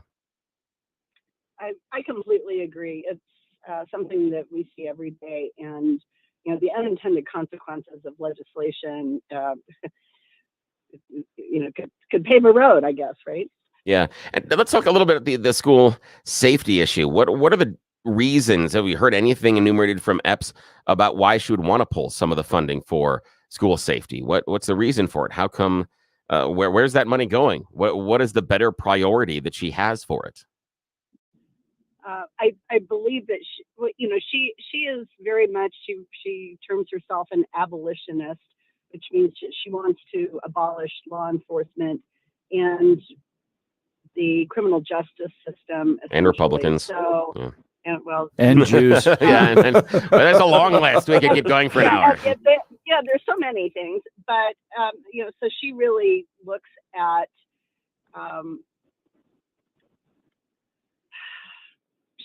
it as a penalty more than a tool to keep schools safe. Interesting. So maybe have that question. Maybe just the idea of, where does she think this money is better spent? See what push her on her value system. See if you can get her on the record, either in the legislature or in any sort of a conversation or interview, to have her justify where that value is. Where does she want to spend this money that it would be more effective and more appropriate? I think we might get some really interesting answers.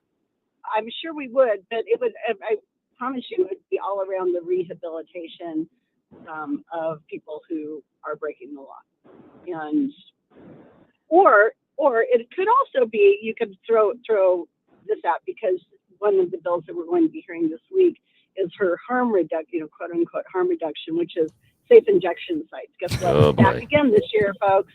And so maybe she wants to put the money towards her safe injections. Yeah, and I understand her idea about the rehabilitation of the people that have broken the law.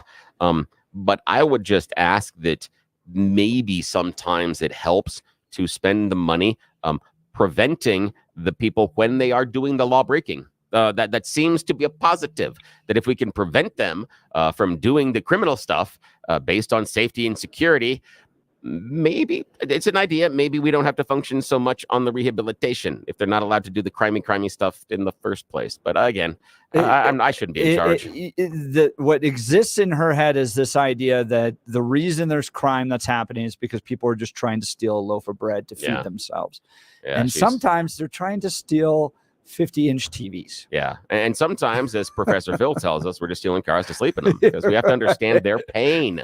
That, the sidewalk's uncomfortable, that if you really cared enough, you leave your keys out on the front lawn so they can have the car to sleep in, because they never steal it to go do the drugs or crime. That never happens. A $40.6 billion budget passed by the Colorado House of Representatives that puts, quote, real things on the table to help people catch up to the American dream. Do you believe that? Give us a call, 303-696-1971. Yeah. Where's that money helping you? Ketchup is right. That's all we're going to be able to afford to eat after this. Just ketchup. That's it. That was a good one. Ketchup sandwich. Joining us is Representative Lisa Frizzell of representing Castle Rock. Representative, thanks so much for being on the Jeff and Bill Show. Thank you so much, gentlemen. It's so good to hear your voices, and have a great day. God bless you. Yeah, thank you. She voted against the bill. All Republicans did except for one, the one that worked on the budget itself. So that tells you where Republicans stand on all this. It'll go over to the Senate. I guess it's two things that get me about this whole thing. One, the idea that the Democrats believe that they are helping people catch up to the American dream. Look, Joe Biden, Democrats have had a lot of control in Washington, D.C. They have absolute total control in the state of Colorado. They have every single office statewide, supermajority in the House, near supermajority in the Senate. How's the American dream working out for you? I mean, they're spending $40.6 billion to help you achieve the American dream. How's it working out? It's not like they showed up yesterday. They have been in control for years in this state. How is that working out? And then secondly, what really gets me about all this is how much special interest spending's in there, because you got the lobbyist, and the lobbyist helped get the amendment or this little portion in. So this company or this industry is going to get a tax break, and this part of the company or industry is not, or these people are going to get funding, or, it is the most disgusting aspect of politics for me. And I never get my special interest things. I know. No one's giving me a snake fund. That's the way. So I want a snake fund. Where's my earmark? You need a lobbyist. Yeah, that's what I need. I need a lot of things. I was just talking to Representative Frizzell off the air, and she brought up something very interesting that we did not have time to touch on. And she talked about the number of employees in Colorado. Now, that doesn't seem like a big deal as far as how many people get a government check, but let's compare and contrast. In 2018, 2019, we had 57,000 state employees. Okay, it's about 5 years ago. This coming budget, 65,000 state employees. Added 10,000. Yeah, basically, it's a little bit less than 10,000, but basically, it's a 15% increase in the total number of employees over the course of 1819 to 2024, and that I think that is a very good window to focus on, because our state has seen some growth, but not at that level. 15%. Yeah. And have you needed 15% more government services or interaction? Have you gotten 15% more value out of your taxes? Have things gotten 15% better in your life and what's happening in your neighborhood? Have things gotten 15% easier for what you were doing? That would be the reason you add these employees, would be to make this function better and to make it easier for us, the taxpayers. Yet, I don't know about you. I don't feel it. I don't feel it, but I'm paying more for it. Give us a call what you think about this budget. $40.6 billion, 303-696-1971, 303-696-1971, or text us on the 710 KNUS app.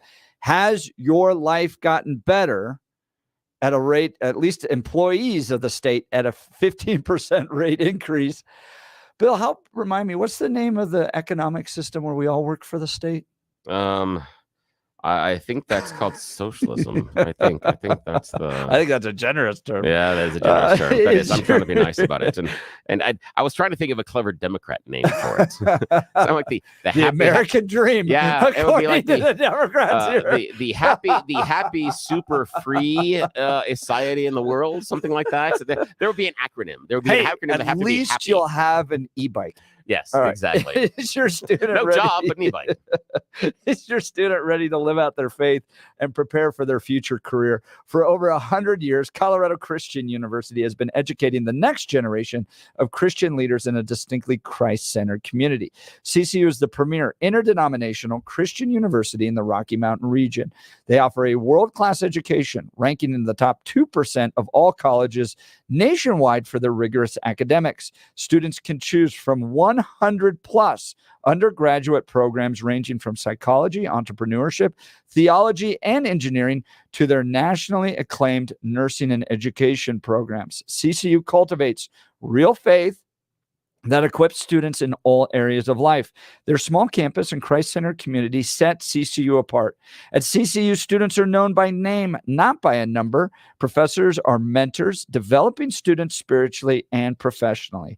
No matter what degree path they choose, your student will graduate from CCU ready to impact the world with grace and truth. To learn more about Colorado Christian University and apply, go to ccu.edu/apply. That's ccu.edu/supply. All right, we'll get to your calls and texts. You're listening to The Jeff and Bill Show. News Talk 710, KNUS.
Welcome back to the Jeff and Bill Show. We just hosted Representative Lisa Frizzell on this $40.6 billion budget, not nationally, here in Colorado, that was passed by the Colorado House of Representatives just earlier this week.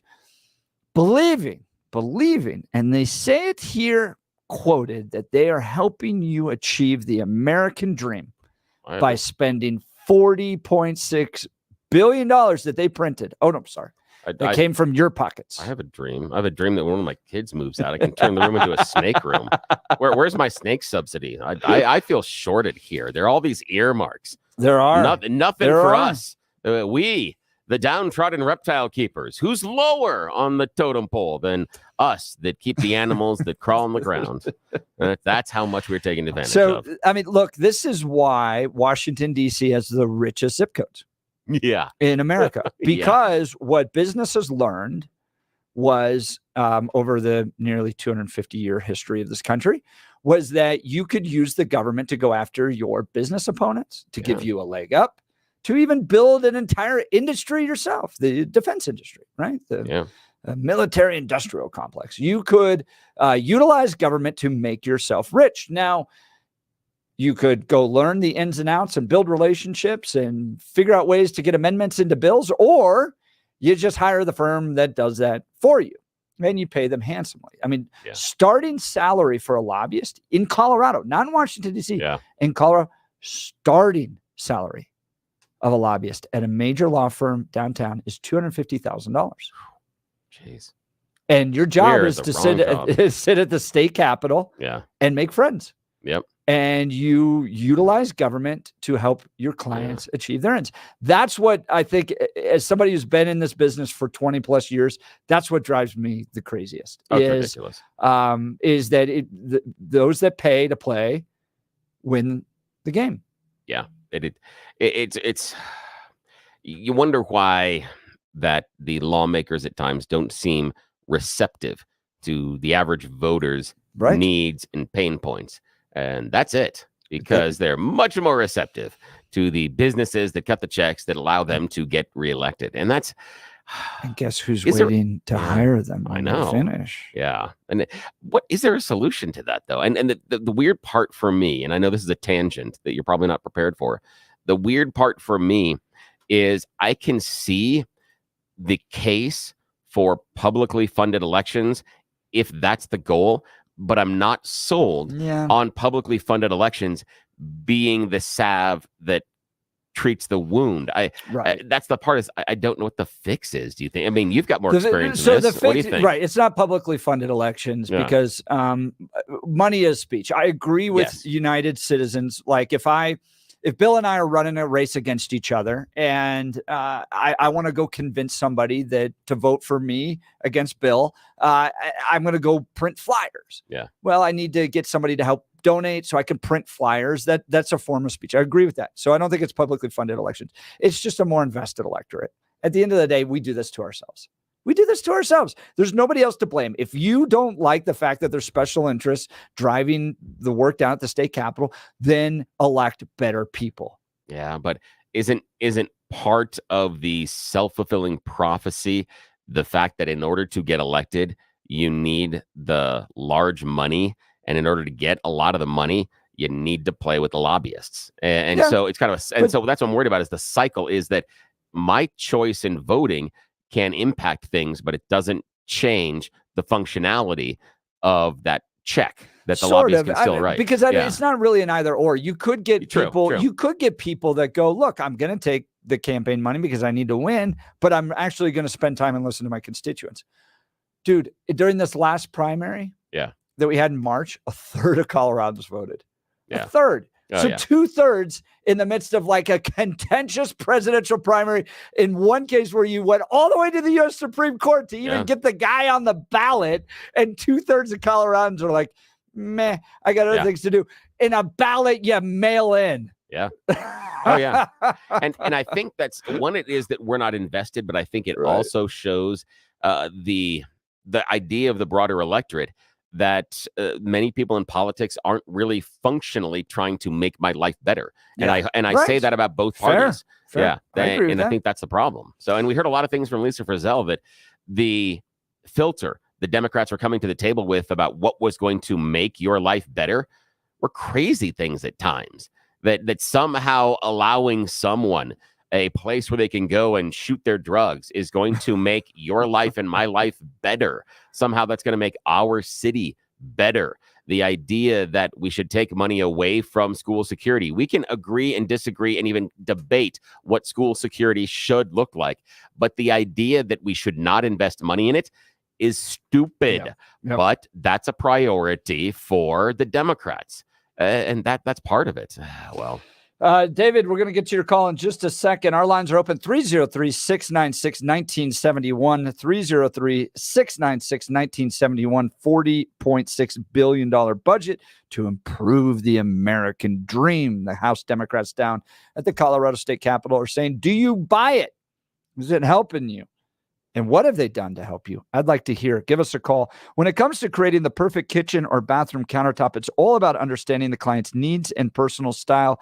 That's why communication is key. Mitch Floria is the master craftsman with the Art of Granite and works with his team of highly skilled craftsmen, each with their own unique expertise to help bring your vision to life. From single residential installations to large-scale projects, Mitch and his team at the Art of Granite will listen to you and get you what you need. Mitch provides granite, marble, quartz, and other materials from his own workshop in Denver West at wholesale prices with no markup, so you can get the most for your budget. Mention KNUS. This is just amazing, guys. Mention KNUS, and you can choose a free bathroom countertop or a free sink or a free backsplash with the purchase of your fantastic new kitchen countertops, or get 15% off your entire project with the purchase of any countertop package. That is amazing. Schedule a consultation with Mitch and visit his beautiful showroom in Denver West, or call Mitch at 303-386-5919, or you can visit his website at theartofgranite.com to start dreaming about your new countertops. 303-386-5919. That's theartofgranite.com. All right, David, we'll get to your calls and texts next. You're listening to The Jeff and Bill Show. News Talk 710, KNUS.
All right, let's go to David in Thornton. David, you're on the Jeff and Bill Show, News Talk 710 KNUS. Good morning, David. Good morning. I say Bidenomics is working when you look at some of these people that pay $100,000 to buy a painting from Hunter Biden, and then they turn around. The same people, I guess, are the ones that pay $500,000 to go see Joe Biden. Yeah, it's a different level. Bidenomics. I think it's probably those that sold the $110 million house in Aspen, too. It's amazing, David, to that point, and I appreciate the call, David. David's line will be open 303-696-1971. When I started in the Republican movement, we were the country club people. Yeah, that's right. Yeah, not it anymore. was Mitt Romney. And then we all got together and we're like, we need to be blue collar. And then the blue collar folks have taken over the party. And the country club people are like, we don't want to be a part of this. Yeah. I was like, wait, you were supposed to do what we wanted. Yeah, exactly. Hang on. You don't understand this relationship here. You see, tie, no tie. There's a roll here. 8 o'clock hour. Would you stand with J.K. Rowling? You're listening to the Jeff and Bill Show. News Talk 710 KNUS. The 710 5-day forecast calls.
in America. Good morning, Denver.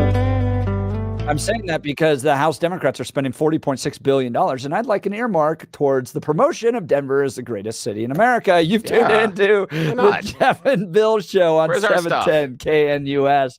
If we're just spending money, why not? Send over some our way. And Where's my Bill, e-bike? Bill, I need a snake room. I need a snake subsidy and an e-bike. That's what I need. I just need an e-bike because they look fun. They just look really fun. I'm your co-host, Jeff Hunt, along with Bill Thorpe, bringing you, some would argue, the freshest insights and hottest takes from the right, left, center, and crazy. Yes. We live in Colorado. It's another beautiful day in Denver. We're gearing up for a whole nother hour of engaging discussions, critical analysis, and most importantly, your calls and texts, because this is where Denver's voice is heard loud and clear. Just grab another cup of coffee, Denver, and let's dive into the issues that matter most to you right here, right now. Let's go to the phones with Jay. He's been very patient. Jay, you're on the Jeff and Bill Show, News Talk 710 KNUS. Good morning, Jay. Morning. Hey, good morning. Great show. So you're talking about this reuse of our roads and of course the e-bikes, and great on that representative earlier. Yeah, because we're spending more money, so obviously the roads are going to be better and downtown's going to be better. Because isn't that how it works? Yeah, not today, I guess. Yeah. I wanted to talk about a few buildings that were affected by this down at Alameda and Broadway. That used to be 4 lanes. Broadway's southbound, 4 lanes. Now it isn't anymore. Of course, there's a bus lane on the west side, and on the left side, they've taken and put a bicycle lane, which after that, they decided to put these medians outside the bicycle lanes and make all the people that park parallel on Broadway to go to the antique stores and the e-bike stores and all of that. So basically, there's 3 lanes, and they tightened those up. There's no handicap services. I want to point that out. Everybody needs to look at that. The handicap service has been overlooked.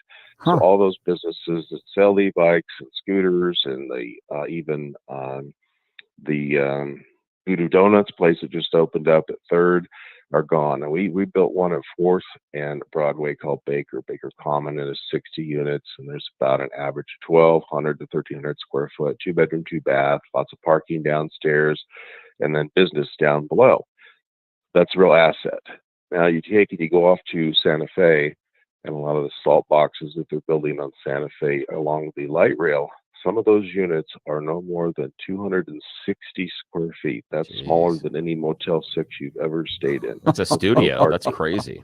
It's like a pod at that point, isn't it? Isn't that what they call those? It's all Middle Eastern and Eastern Bloc money for some reason that's building them. So then let's go up to another one that you probably know of, Old Spaghetti Factory on 18th and Lawrence. We did Isabel Lofts, which is 62. It was an old ice house. It has outdoor parking and underground parking, 2 stories.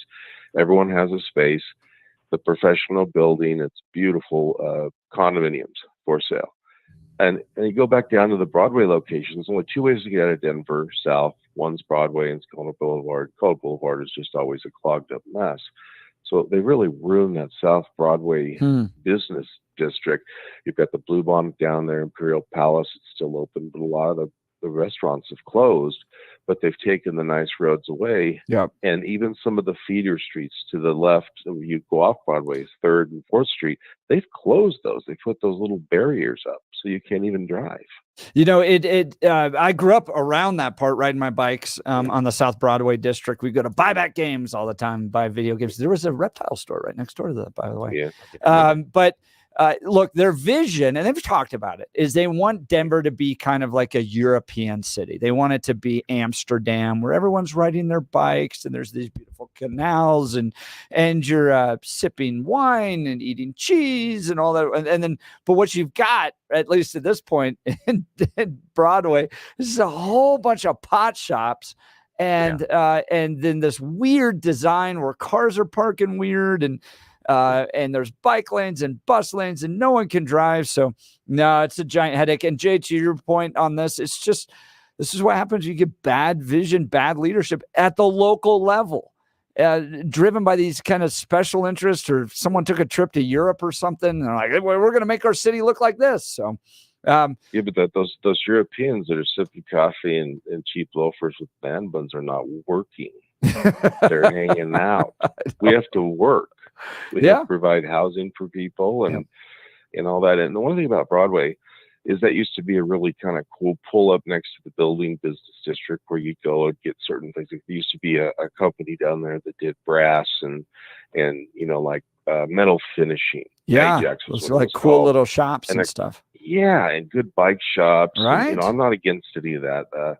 There was even a Cadillac dealer down there, and I'm not a Cadillac person, but there was one. It's gone. So they're doing what they can to make it what we didn't move here for, which is kind of a cool Western town. Yeah. And it's a shame, and it's actually unsafe. So go there and try to make a left, because now the stoplight is a octagon of lights because you have to wait for the bike guy to go. It's actually kind of funny. And if you're from another country, somebody's going to bite it. I mean, it's oh just no. Well, Jay from Denver, I appreciate the insight. That. Yeah, he's man. not wrong about what's happened to South Broadway. Yeah. You know what I'm waiting for? Because he's absolutely right about the parking lanes and moving over to bike lanes. And so what I'm waiting for, and I know this is coming, because they don't want the car traffic downtown. Cars? Yeah, no.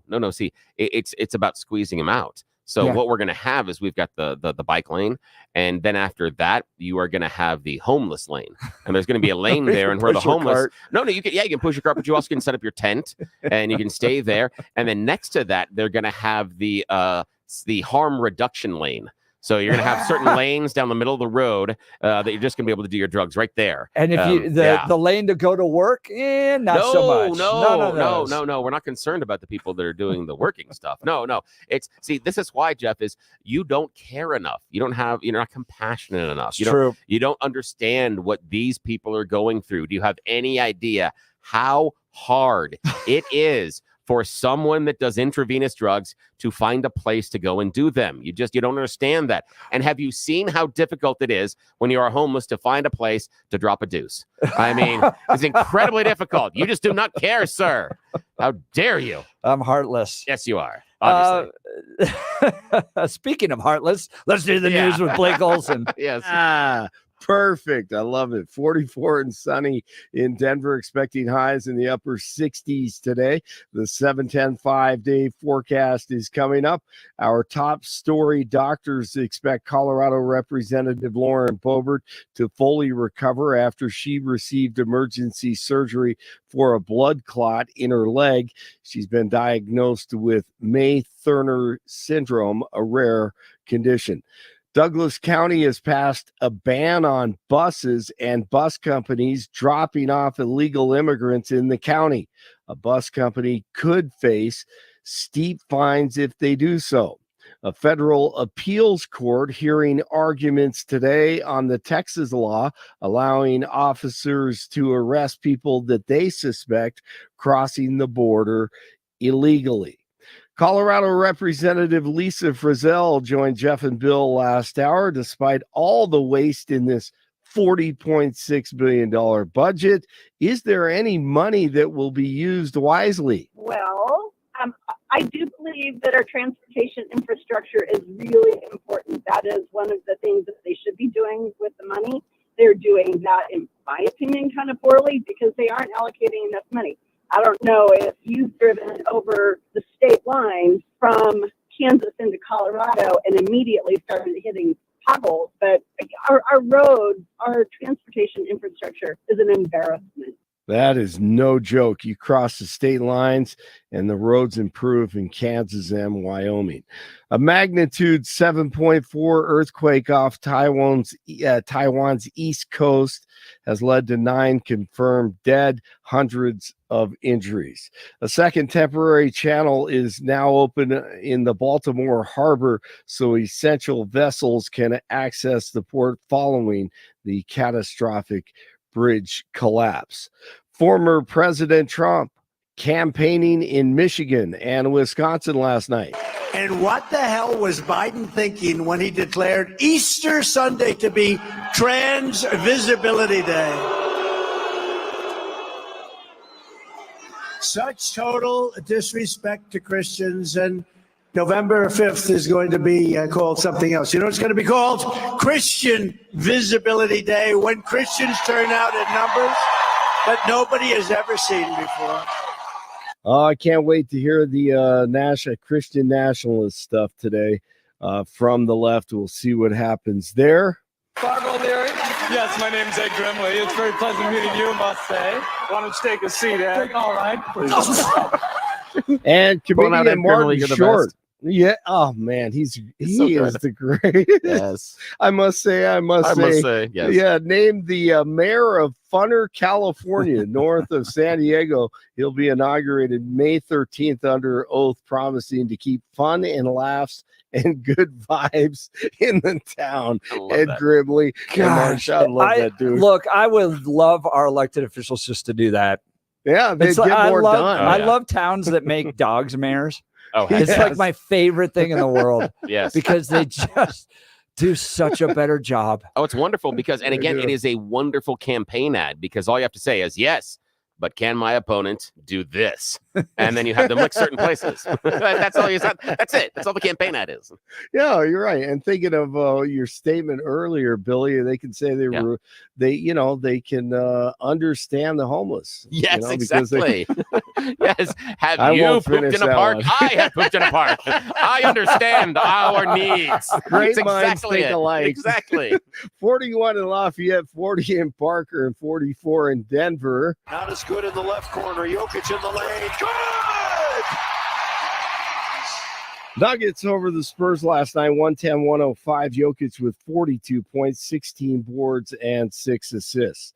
Avs at Minnesota tomorrow night. Cubs over the Rockies, 12-2, opening day on Friday.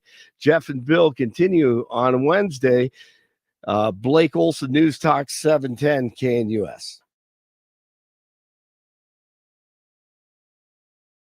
The 710 5-day forecast calls for some very pleasant spring weather here in Denver and along the Front Range for the next few days. Warming to the upper 50s and sunny today. Breezy north winds, clear tonight, low to mid 30s. Mostly sunny Wednesday, good looking day. Mid to upper 60s, upper 30s Wednesday night. Highs will be low 70s Thursday, low 70s Friday, and we're looking at temperatures starting Saturday mild, but Saturday night and Sunday sharply colder with showers. Meteorologist Don Day, 710 KNUS. The 710 5-day forecast calls for some very pleasant.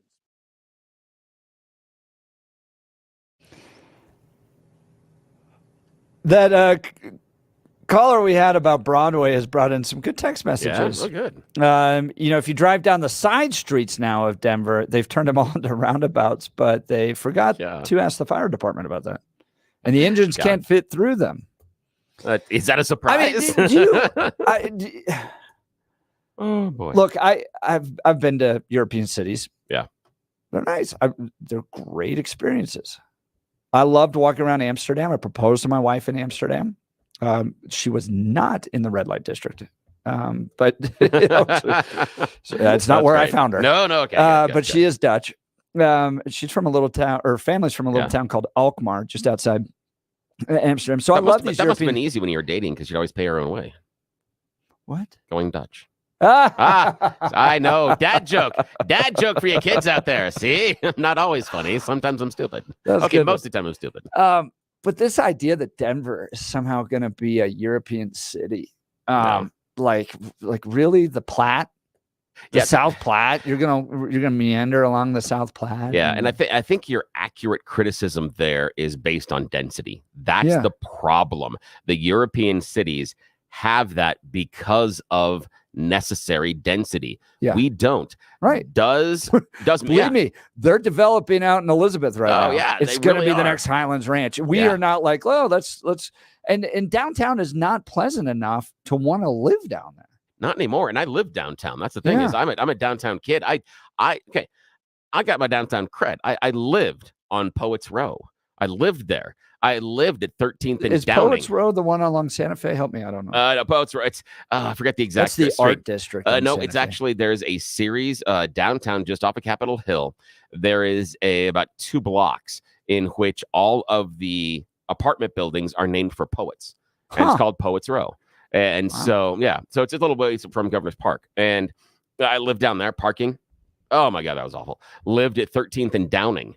Was there. So I have been downtown. I understand how in that dense situation, mass transportation is great. It's wonderful if you live on the outskirts of downtown to be able to get on a bus and to be able to get inside the city or across the city. But the long commute that we have because of the sprawl makes no sense. You get a little bit outside, in my opinion, a little bit outside. If you draw a circle, it kind of basically goes through City Park, around through Cherry Creek, Washington Park, and around the other side. That circle is about as far as I feel you can accurately have mass transportation. Anything beyond that, it doesn't work because of the distance and because of the travel time. And if we wanted to make it work, we would have to invest in things like high-speed trains, because it is the time. If someone here where we are, which is basically 225 in Parker, could get on a train and be downtown in 7 minutes, that's different. That's a different commute, especially if you're not there in traffic, but those are specialized high-speed trains. Yeah. And we're not at that point yet. No, So and it's fine. part of it, so two things. One, geography, right? A lot of those European cities were built along rivers, so you can't just keep going. No. You know, like so you were forced to develop where you had in Denver.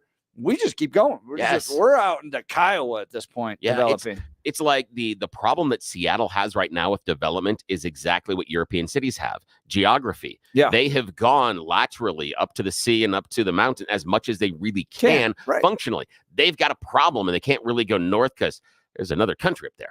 And going south a little bit of a problem too. So there's a problem inside that area of the city, and they're doing innovative things. And one of the things they've done this a long time ago, but they've done through the city, the over-under highways.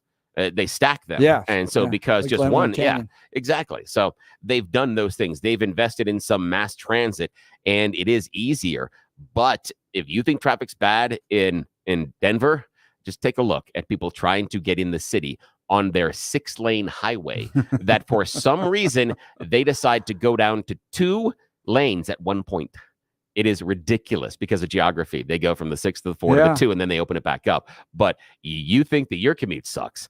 Ugh. So you have that, and then 2, people just don't work downtown anymore. No, like you can work in your house and get a lot done, or work in the suburbs. Yeah, and part of their working downtown is what our friend John Caldera deals with, is that in order to navigate getting in and out of my office, sometimes I am accosted by people that may or may not be on drugs or just be aggressively homeless. And then there are other times in which outside of your building, someone has left you little presents that you got to clean up because they've decided in John's this case, is the you sewer. just take them over to the mayor's office. Exactly. Doesn't this belong to you? Yeah. I still think you should do the flaming bag and leave it on the front. Well, that's For me, Mike though. Because I'm juvenile. That like would be that. amazing. Yes, that would be juvenile, but I would love Adam that. Sandler flashbacks right exactly.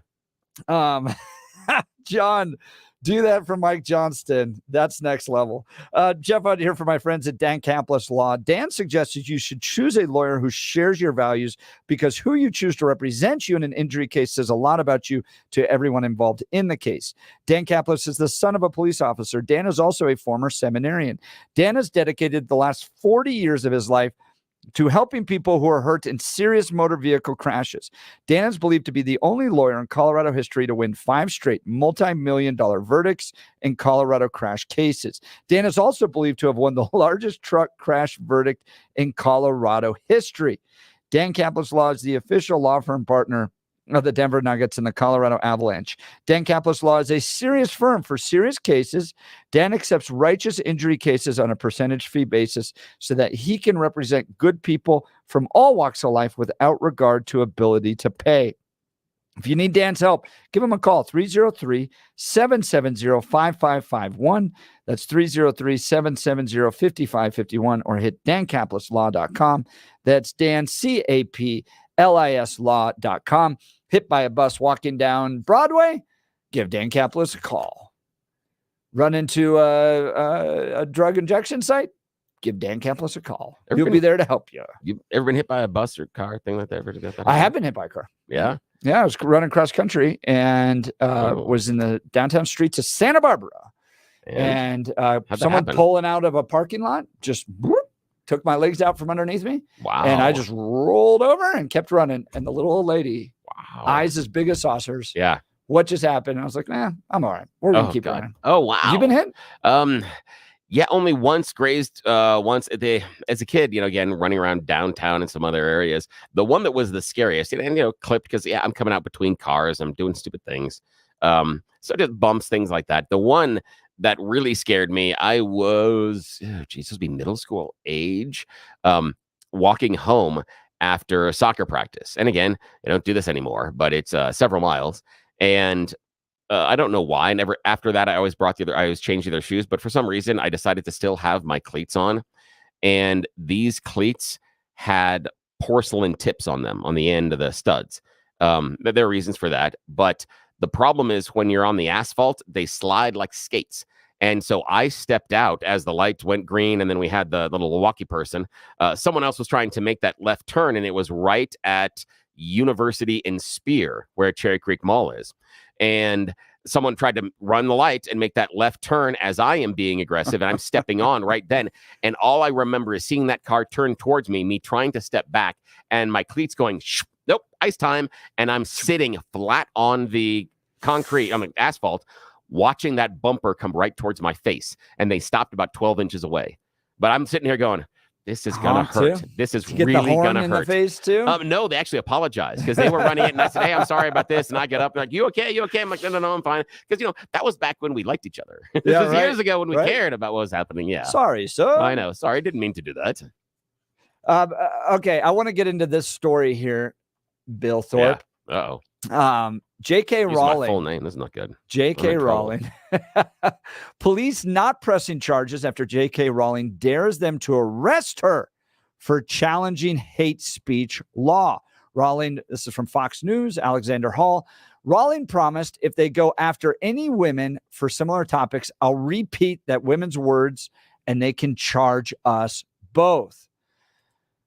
J.K. Rowling, the author of Harry Potter book series, challenged Scotland's new hate speech law on Monday, and police have declared they will not prosecute the author.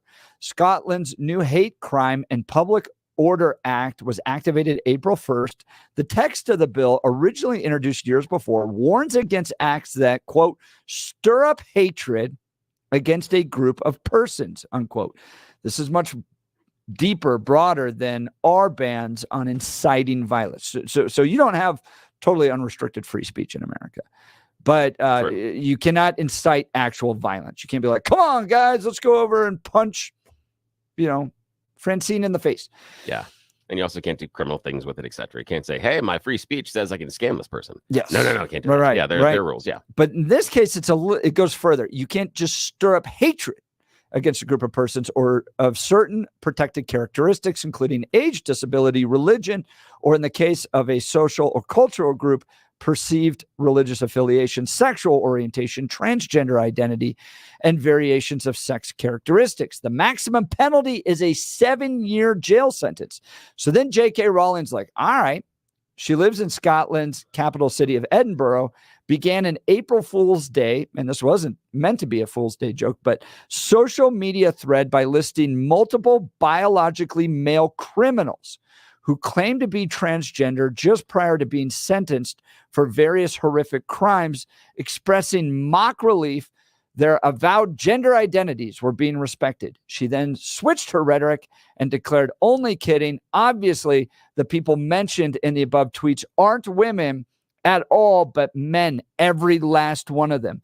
After slamming Scotland's new hate speech directly, Rowling declared, if what I've written here qualifies as an offense under the terms of the new act, I look forward to being arrested when I return to the birthplace of Scottish Enlightenment. The BBC reported on Tuesday afternoon that social media comments made by J.K. Rowling challenging Scotland's new hate crime are not being treated as criminal. But she was willing to. She was willing to go to the edge. I've often wondered what I will end up in prison for politically. Oh, I already know. Because I think it'll come. I think it'll come. You know what I'll end up with or what you'll end up in? No, I know what I'm going to. Okay. What's yours? Yours going to be much more innocuous. Well, this is what I would like to hear from callers. What are you going to prison for? for? What would you be willing to go to prison for? Yeah, that's a good question. Is it the Second Amendment? Is it that important to you that you would be willing to do what J.K. Rowling did and directly challenge the law saying, put me in prison? Yeah. Because you call their bluff when you do that.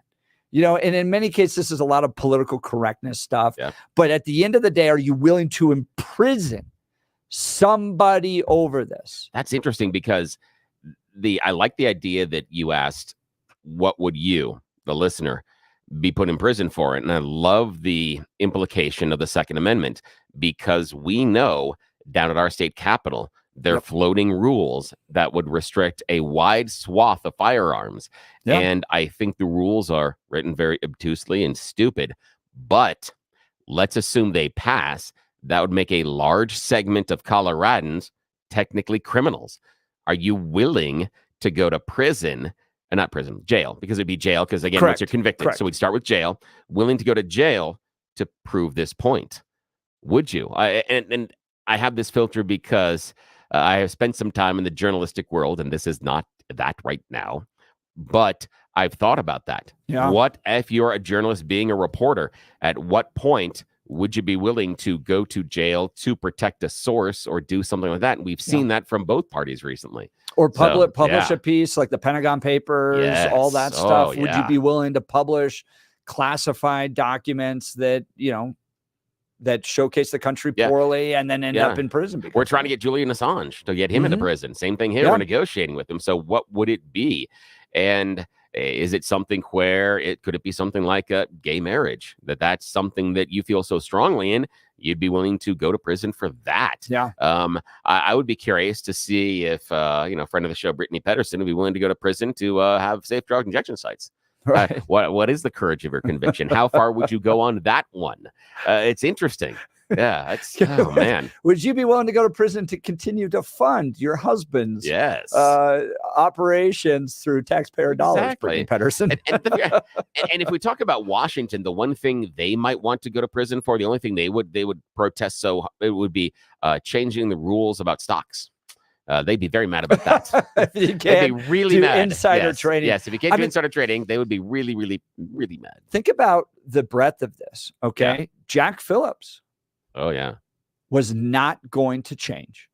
Oh, yeah. They Absolutely. wanted to bring about re-education. They wanted to force him and his company, which is his daughter, to attend these re-education camps because he was quote unquote discriminating against people. He wasn't going to do it. And it's interesting to me when people take that stand, because you force the other side to really question whether or not what they're doing is so important. Jack Phillips baking a cake and didn't want to participate in a gay wedding ceremony. Is it so important that this baker doesn't do that? We're willing to put him in jail. And they kind of backed off. Yeah. They didn't really back off until ADF started suing John Hickenlooper in his personal capacity. But you call in these scenarios, you call into question whether or not the people are really doing this because they believe in it and are willing to put another human being in prison. The gay marriage thing is fascinating. That's a really interesting question. I'm curious about it, about where that goes, and what are those things that are so important to you that you are willing to spend some time in jail for. And I have a feeling that for many of us, we wouldn't. There's a lot of things that I feel strongly about, but jail, no, I don't think I'd that far. And I love J.K. Rowling taking the pressure and saying, okay, I dare you. I'm going to say this. Now see if you will follow through. And she's a big enough name to be able to do that. In other cases, you may not have that luxury. For me, obviously, it's anything faith-oriented. COVID was kind of around that. You saw a lot of Christians push back on this and go, we are essential. We're not going to take our orders from the government on this. We are going to continue to meet, and we're going to continue to worship our God. And if you have to go after us, we're willing to take sanctity of life. You're seeing Christians get persecuted because of the FACE Act.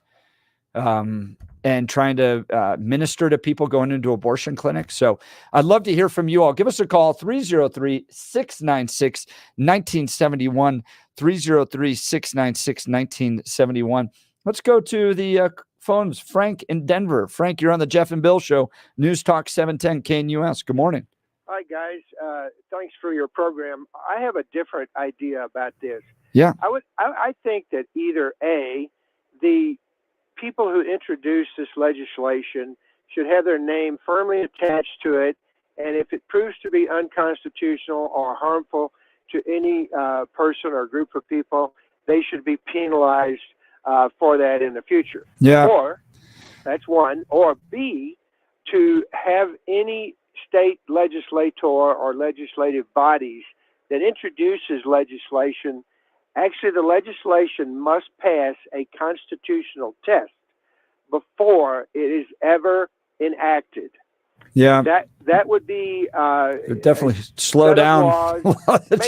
Maybe handed down by the Supreme Court. Of course, we've already got the Constitution, but that doesn't keep all these silly politicians from espousing their political ideas and actually tying up the courts and contributing to Cloward and Piven and doing a lot of bad, nefarious things. So I think that the laws should pass a constitutional muster test before they're ever enacted. Frank, I appreciate the call. Frank from Denver. Maybe the benefit would be it would definitely slow up all the legislation. But I think for the case of checks and balances, they need to be able to pass the laws. There is a recourse. You can challenge these laws in court. It takes a few years, but I think making every single law, look, they passed 350 down at the state capitol this year. Now, would it slow that down? Yeah, it would. Yeah. But I think the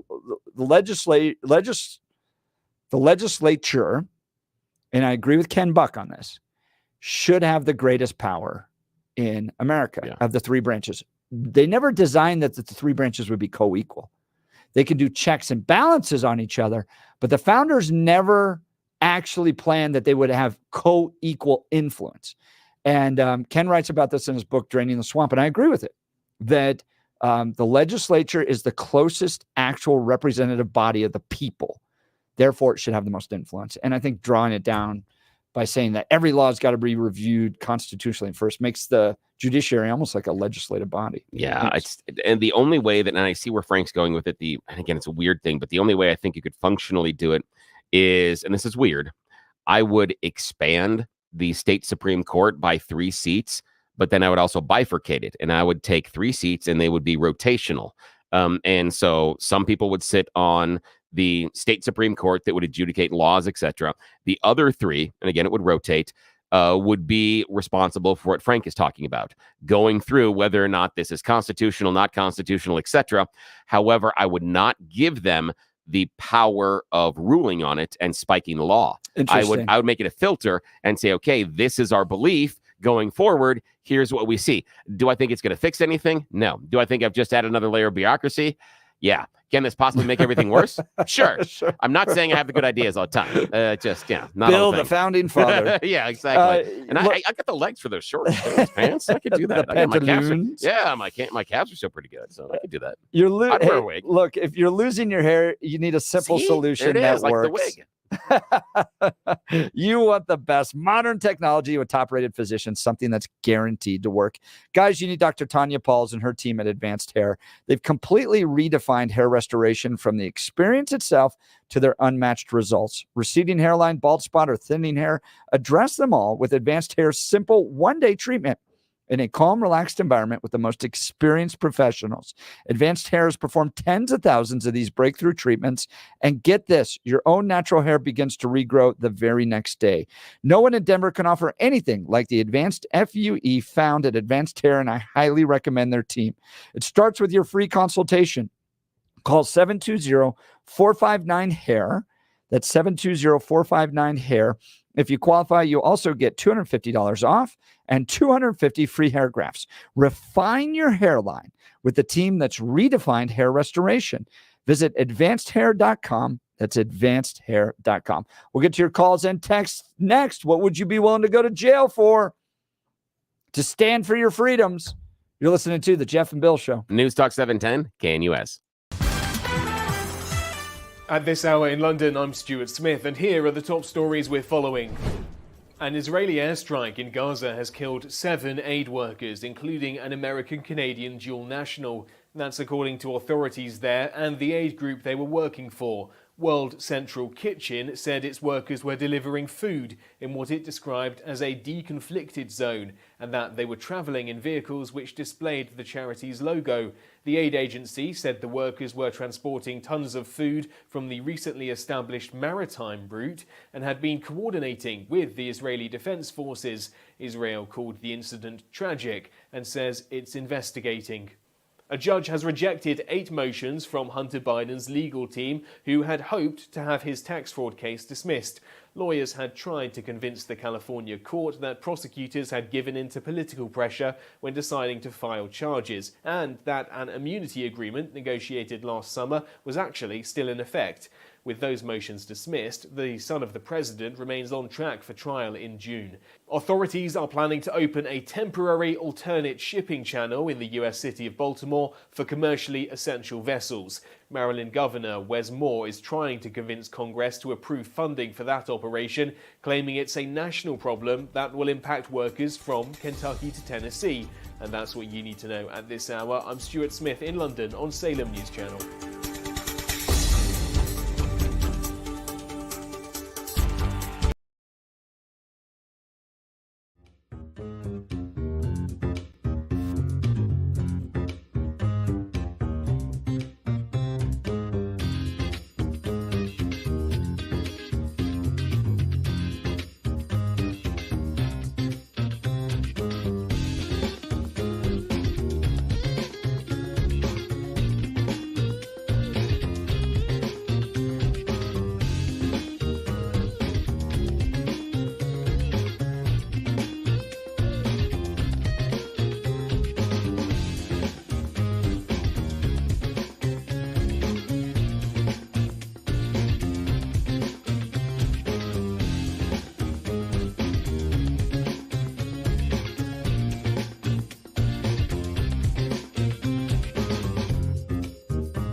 I love this. J.K. Rowling dared the Scottish police to arrest her for challenging this, quote, hate speech law. They passed this law that basically said you cannot really, quote, stir up hatred against a group of persons. Stirring up hatred is so broad. I don't even know how you define that. And Frank kind of thought this might be, how can this be constitutional? Well, it's because it's not in America. Yeah. This is in Scotland, but she lives in Scotland. And so she basically directly challenged it and posted things critical of men who had been arrested for violent crimes and then claimed transgenderism right before the sentencing and ended up in a different prison situation. Yeah. So she's not just beating up on transgender people in general. She's taking in these particular cases people that have been very violent, particularly towards women, biological males, and then claiming to be transgender, mocking them, and challenging the Scotland hate speech law. Scotland coming back and saying, "Oh well, actually, we're not really going to arrest you on it." But she put herself out there. I appreciate her doing that because this is an unenforceable law, in my opinion, because it is so broad. It's just there to make us feel good. And there really lacks any enforcement because how do you figure out what is stirring up hate? Because if you do have things like people are, let's say holding a rally and talking about how we need to do this or take those people and get those people out of the country, then you have a different level of what you're doing as far as a speech. But just the pure act of saying that, I got a problem with. And I think that she is accurate in pointing out the issue with someone who is a criminal claiming to then be transgendered all of a sudden to avoid something like punishment. We had that here locally talking about people switching names and how you can honor their names. And that's exactly what they were looking at. Past the House and Senate. Yep, exactly. So that you would be allowed to, in some ways, almost a free expunging of your criminal record, just based on changing your gender. And yes, some people will do that, just like we know that some people that are showing up at our border claiming asylum are really asylum seekers. Yeah. So in order to get what you want, people will lie. Anybody that has had a 3-year-old knows that. Right? That's human nature. Yeah, exactly. You sound like a good Catholic. Yes. People would lie to get what they want. Yeah, they will, because it's self-interest. So of course they will. You understand human nature, my friend. Yeah. And but would you be willing to put yourself in J.K. Rowling's shoes and challenge a law? Let's work this out in Colorado. Yeah. They ban assault weapons, quote unquote assault weapons. They can't really describe them. Yeah. But it ends up, your Glock or your Sig Sauer or whatever gets banned, and they're not, we want you to turn it in, and maybe they're not going to confiscate it right away. But would you die on that hill? Would you be willing to go to prison to protect your Second Amendment rights? That's interesting. And it's interesting that it's the Second Amendment because, again, we have those are the ones that are supposedly came down on the stone tablets and stuff with the Mount Sinai. They were just an addendum. It was 10 Commandments 2.0.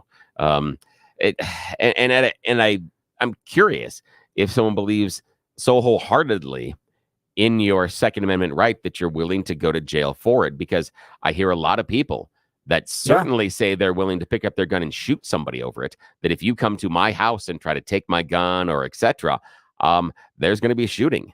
And so if you're willing to take another person's life in order to keep your firearm, why wouldn't you be willing to go to jail? Convince me about why that's too big of a lift. If you're willing to take up arms and fight the government that's coming for your gun, why wouldn't you just go to jail to prove the point? Yeah. I've often wondered what's going to land me in prison. Something will at some point. Something will. My mom has a list. She of knows. Me. Yeah. She listens to the show. She's like, Jeff's going to end up in prison. Would love to hear from you all. And a lot of us face this around COVID restrictions on churches. Yeah. How far were you willing to push that? So I'm not talking about the initial shutdown, the first 2 weeks, right? 2 weeks to slow the spread and all that stuff. But when it started getting into the fall and, they were writing down license plates and, ticketing people and all that stuff, how far were you willing to press this to go, no, I'm going to go to church. The government is not going to stop me. And if you have to put me in prison, you're going to put me in prison. Let me know. I'm curious about that one because if many people were following, again.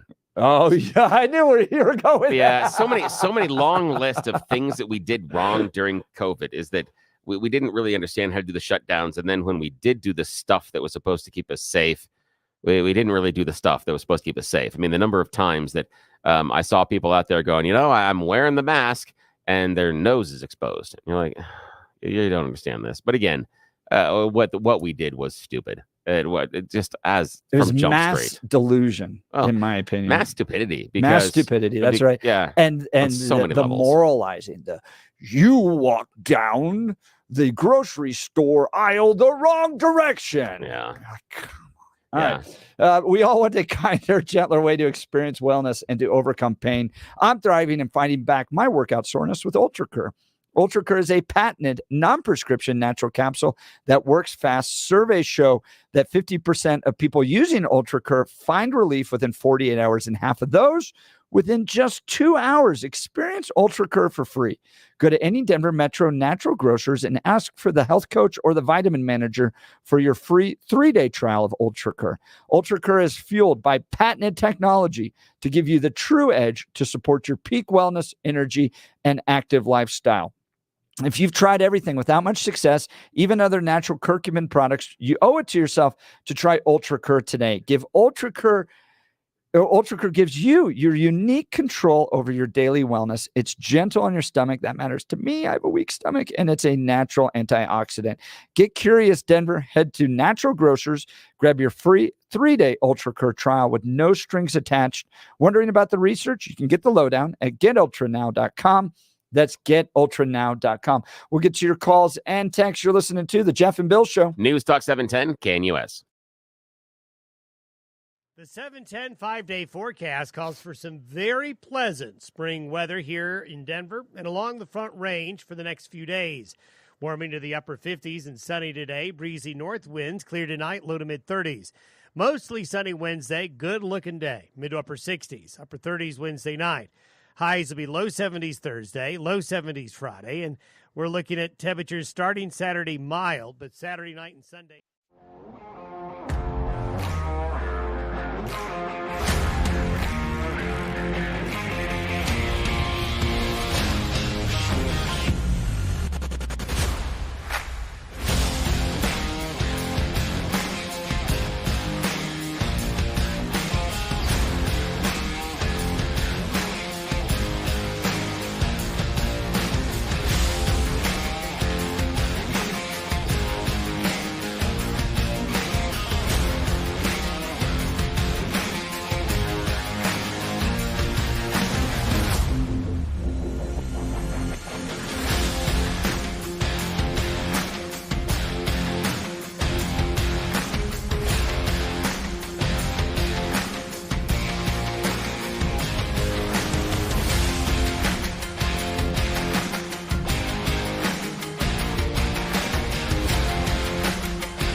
back to the Jeff and Bill Show. It's going to be nice today. Mostly sunny, 68. Tomorrow, 72, 73. Kelly texted us, our operations manager did. This was a really interesting statistic. This is the latest wait for a 70-degree day in 41 years. Oh, wow. No high of 70 degrees yet. Latest wait in Denver since 1983. We'll likely get there tomorrow or Thursday, though. So that's today or tomorrow. That is crazy to think about, because normally, we get some 70s at least in February. This is the. I mean, it's just the biggest complaint I have living in Colorado. It takes forever to get to spring. It does. You live in DC, and it's cherry blossoms, and it's nice time down by the tidal basin, and it's warm weather. Now summers in DC are awful, god awful, but it just takes Colorado forever to get to spring. Yeah, it does. Although I enjoy all the sunshine. That's the thing. That's the part that is just so amazing here that nobody understands. It is the biggest secret that we have, is the amount of sun that we get. They think that we are always in the winter or something else bad is happening. So, Really fascinating text message from 5600 here. We're talking about what you'd be willing to go to jail for. J.K. Rowling directly challenging the Scottish law, going, come on, come get me. Yep. If you don't like what I'm saying and it's breaking the law, here I am to prove a point. Okay. And now the Second Amendment crowd will often go, all right, the minute they start to confiscate guns, it's going to turn into a revolution. This is a text from 5600. Yeah. It'll trigger a revolution. It'll be the end of this government, all this stuff.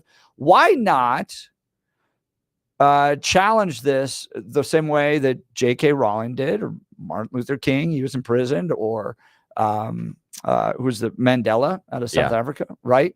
Why immediately jump to violence? Why not go, all right, I believe so much in the Second Amendment. I'm not going to give up my guns. Yeah. But I'm not going to jump to violence. You could put me in prison or jail, and we'll end up making this a social challenge, right? That you're imprisoning your opponents type of thing. Why jump to violence? And that, to me, is one of the biggest criticisms I have with people that are claiming to be such big proponents of the Second Amendment, that the solution so often is the violence. And they always go back to, well, the founding fathers said that we should, again, a little bit of different context as far as conversations and the time, and we can talk federalist and anti-federalist, but the idea that the first solution is that we are going to open up the violence and we are going to start shooting people, unfortunately, reinforces the narrative from the anti-gun side, because their narrative is, these people are freaking crazy and they are so violent, we can't trust them with the guns. And then the response is, oh yeah, I'll shoot you. That's not going to help. I mean, it's the Monty Python sketch. Help, help. Come see the violence inherent in the system. Come see the violence inherent in the system. I'm being repressed. That's what it is. It's a self-fulfilling prophecy that when you say that my first remedy is going to pick up that firearm and I'm going to shoot somebody, understanding you're probably going to end up shooting somebody with an American flag on their uniform. And you understand what that turns you into immediately. But that's the remedy in order to show that we are responsible gun owners that are protecting our rights, is to, at the first major step where we feel them to be infringed, violence, which is the claim. And that's the point, is like the first step, right? Yes. Because the American Revolution was a long train of abuses, right? Isn't that right? So you're looking at long systems where they're trying to address it. They're trying to address this.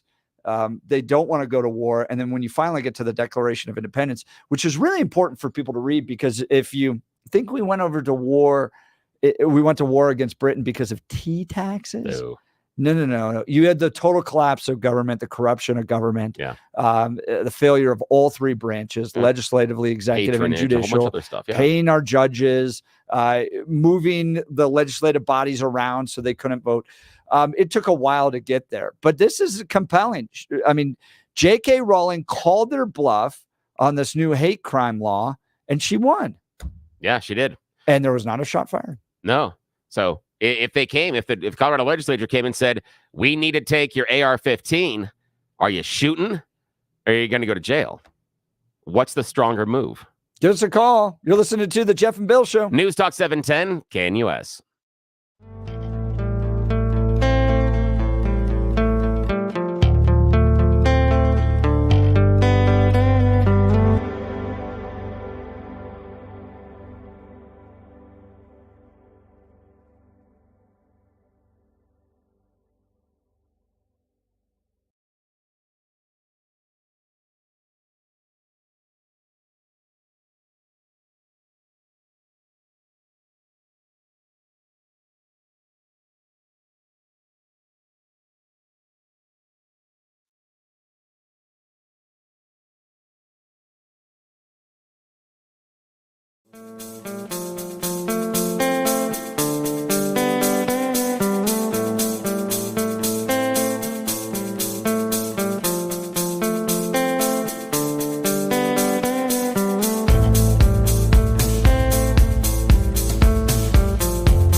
Good morning, Denver. You tuned into the Jeff and Bill Show on 710 KNUS. It is 9 a.m. on this Wednesday, April 3rd. I'm your co-host, Jeff Hunt, along with Bill Thorpe, bringing you the freshest insights and hottest takes from the right, left, center, and crazy. Another beautiful day in the greatest city in America, and we're gearing up for an hour of engaging discussions, critical analysis, and most importantly, your calls and text, because this is where Denver's voice is heard loud and clear. So grab another cup of coffee and let's dive into the issues that matter most to you right here, right now. Good text messages coming in about this discussion we were having in the previous hour about J.K. Rowling and standing up to the Scottish law. She dared them to arrest her with regards to this kind of hate crime law that basically said if you stir up hatred against anybody, so you say something that could maybe get other people worked up, well, then you're in violation of this law and you could end up in prison.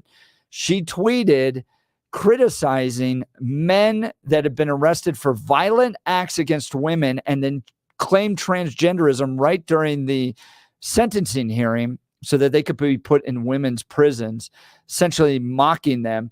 And Scottish lawmakers and police backed down. They weren't willing to arrest her over it. And we were wondering, just what were you willing to stand for, go to prison for, challenge the system, be a rebel? And good text message here just reminding us, John Caldera essentially challenged the gun laws in Boulder the exact same way. He told Boulder he won't give up his AR-15, and they have essentially done nothing about it. So you can challenge these laws without necessarily getting violent, which I think is important. Yeah. Very important. And I'd be curious, how long John would be willing to sit into jail and how many other people would be willing if they actually did have come in and arrest you and say, okay, you have it. We aren't going to mandatory just, take it from you, but we are going to arrest you for the possession. And is that more effective than being like, oh, we're going to a revolution? Pow, pow, pow, pow. I think it is because what happened was that so far John still has his weapon. So it was much more effective for him to say, okay, I will be happy to see if we could do this in court, if you really want to follow this. And it has made a stronger point, and it also exposes some of the frailty on the other side, that I do feel that much of the statement that people make around gun safety and gun regulations are feel good. And it's because of how they, we saw it in the state legislature, how wide they cast that net. They're not really, really worried about the chosen weapon of most mass shooters, because if they were, they would call it out and say, that's the one. Yeah. And we need to take that product off the market. They don't. It's always much, much broader, and it always goes into size of magazine and things like that. So they're not actually concerned about the weapon of which they claim to be so concerned about. It's duplicitous, but that's okay.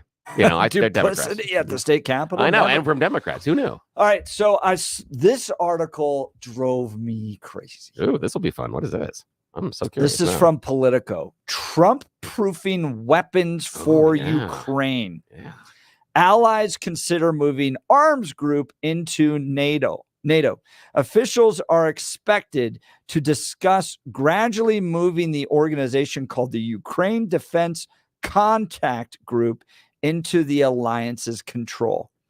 This gets into the border issue I had too, and why I wasn't necessarily all in on Texas being able to do whatever they want on the border, because then that would allow California to do whatever they want on the border. And I think that whoever is duly elected chief executive of the United States of America has a lot of power to be able to do what they want with the federal government. That includes our military. And if you don't like it, you elect somebody else. Listen to this story, Politico. The U.S. and other Western countries are considering transferring to NATO a U.S.-led multinational group that coordinates the shipment of weapons to Ukraine. One of several new proposals that could help maintain the flow of arms to Kiev under a second Donald Trump presidency. Yeah. During the NATO foreign ministerial meeting in Brussels on Wednesday and Thursday, officials are expected to discuss a range of options, including gradually moving the organization called the Ukraine Defense Contact Group into the alliance's control, according to 3 European officials and a U.S. official with knowledge of the internal deliberations. The goal would be to finalize the move at the NATO's Leaders Summit in Washington in July, one of the officials said. A second U.S. official said that another proposal would give NATO a more formalized seat at the table with the Ukraine group as opposed to moving it under NATO control. The idea from the U.S. side would be to strengthen the ties between NATO and Ukraine for long-term support. All right, so there's 2 things that really rub me the wrong way on this. One, I'm sorry, when did we declare war in Ukraine? No, that was Russia that did. I know Russia did. When did we do that? I don't know if we have. Long-term armed support to Ukraine.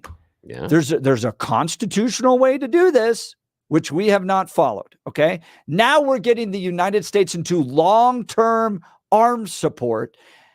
And even if the people of the United States of America elect a president, in part because they don't want to be involved there, we're going to figure out ways to continue to provide long-term arms support? It wasn't that what Trump wanted and other people wanted, is to tell NATO to figure it out? Not with our weapons. Well, once we give them, then they're their weapons too. So once part of the group, then their weapons too, technically, because they're NATO weapons at that point. I know. So that's kind of the point here, is that we're rushing to send these weapons, then we're giving NATO control of them so that the president can't get them back, can't ask for them back. The ones we built, the ones that we paid for. Yeah, I get it.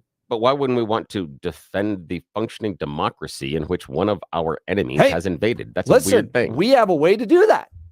We can go through Congress and talk all about that. And if we want to fund it, we can fund it. Hey, if we want to declare war in Ukraine, we can go and declare war in Ukraine. This is what has shifted within the conservative movement. This never-ending military conflicts. There's no way out of it. And now we're coming up with schemes to continue to fund and support with arms this war. But, even if we elected another guy, chief executive, leader of the military, who's like, I don't want to be a part of this anymore. Too bad we schemed ways to keep weapons going to that war. That drives me crazy.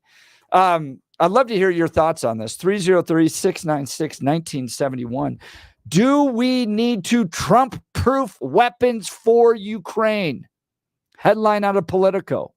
303-696-1971 or text us on the 710 KNUS app. Let's do Blake Olson News. Good morning, Blake. Morning, Jeff. Morning, Billy. 51 and sunny in Denver. Expecting a beautiful day with highs in the upper 60s. The 710 5-day forecast is coming up. Our top story, Denver's Whittier neighborhood concerned about another shooting, the second in 3 days. Last night, 2 people were shot. One person was taken to the hospital and the other drove himself. Over the weekend, one person murdered in the same neighborhood. In Lakewood, one person is dead and another wounded following a shooting at a complex along Kipling. The suspect left the scene and headed northbound on Kipling. 39-year-old Beth Ann Hutchinson pleaded guilty and sentenced to 24 months of probation and 150 hours of community service after hitting and killing 7th grader Liam Stewart, who was riding his bike to school on October 17th. Doctors expecting Colorado Representative Lauren Boebert to fully recover after she received emergency surgery for a blood clot in her leg. Colorado Rep. Lisa Frizzell says there may only be a few good things about the gargantuan $40.6 billion state budget. Well, I do believe that our transportation infrastructure is really important. That is one of the things that they should be doing with the money. They're doing that, in my opinion, kind of poorly because they aren't allocating enough money. I don't know if you've driven over the state line from Kansas into Colorado and immediately started hitting potholes, but our roads, our transportation infrastructure is an embarrassment. So true. She joined Jeff and Bill this morning. Arguments will be heard in a federal appeals court today over the controversial Texas law that allows officers to arrest people who they suspect crossed the border illegally. In Douglas County, bus companies will receive a heavy fine if they drop off an illegal immigrant in the county, with the exception of Castle Rock. And last night, former President Trump on the campaign trail in Michigan and Wisconsin. On day one, I will seal the border and we'll begin the largest domestic deportation operation in the history of our country. And if other countries say they won't take them back, we're not going to take them back. I will say that, here they come. You're just going to hold on to your britches, because here they come. They're coming back. And speaking of britches, President Biden about to talk about his goal to lower health care costs. That is, if he can make it to the podium. 49 in Lakewood, 50 in Littleton, 51 in Denver. That's drilled, well struck, right center field. That one on its way, and gone! Garrett Cooper, 3-run homer into the bleachers. Cubs over the Rockies, 12-2 opening day for the Rocks on Friday at 2:12. Not as good in the left corner. Jokic in the lane. Good! Nuggets over the Spurs last night, 110-105. Jokic with 42, 16, and 6. 42 points, 16 rebounds, 6 assists. Avs at Minnesota tomorrow night, and I leave you with Martin Short. Fargo Leary? Yes, my name's Ed Grimley. It's very pleasant meeting you, must say. Why don't you take a seat, Ed? All right, please. Martin Short's going to be the mayor of Funner, California, north of San Diego. Much funner. And that was Ed Grimley. Jeff and Bill continue on Hump Day. Have a great day, guys. Blake Olson, News Talk 710 KNUS. The 710 5-day forecast calls for some very pleasant spring weather here in Denver and along the Front Range for the next few days. Warming to the upper 50s and sunny today. Breezy north winds, clear tonight, low to mid 30s. Mostly sunny Wednesday, good looking day. Mid to upper 60s, upper 30s Wednesday night. Highs will be low 70s Thursday, low 70s Friday. And we're looking at temperatures starting Saturday mild, but Saturday night and Sunday sharply colder with showers. Meteorologist Don Day, 710 KNUS.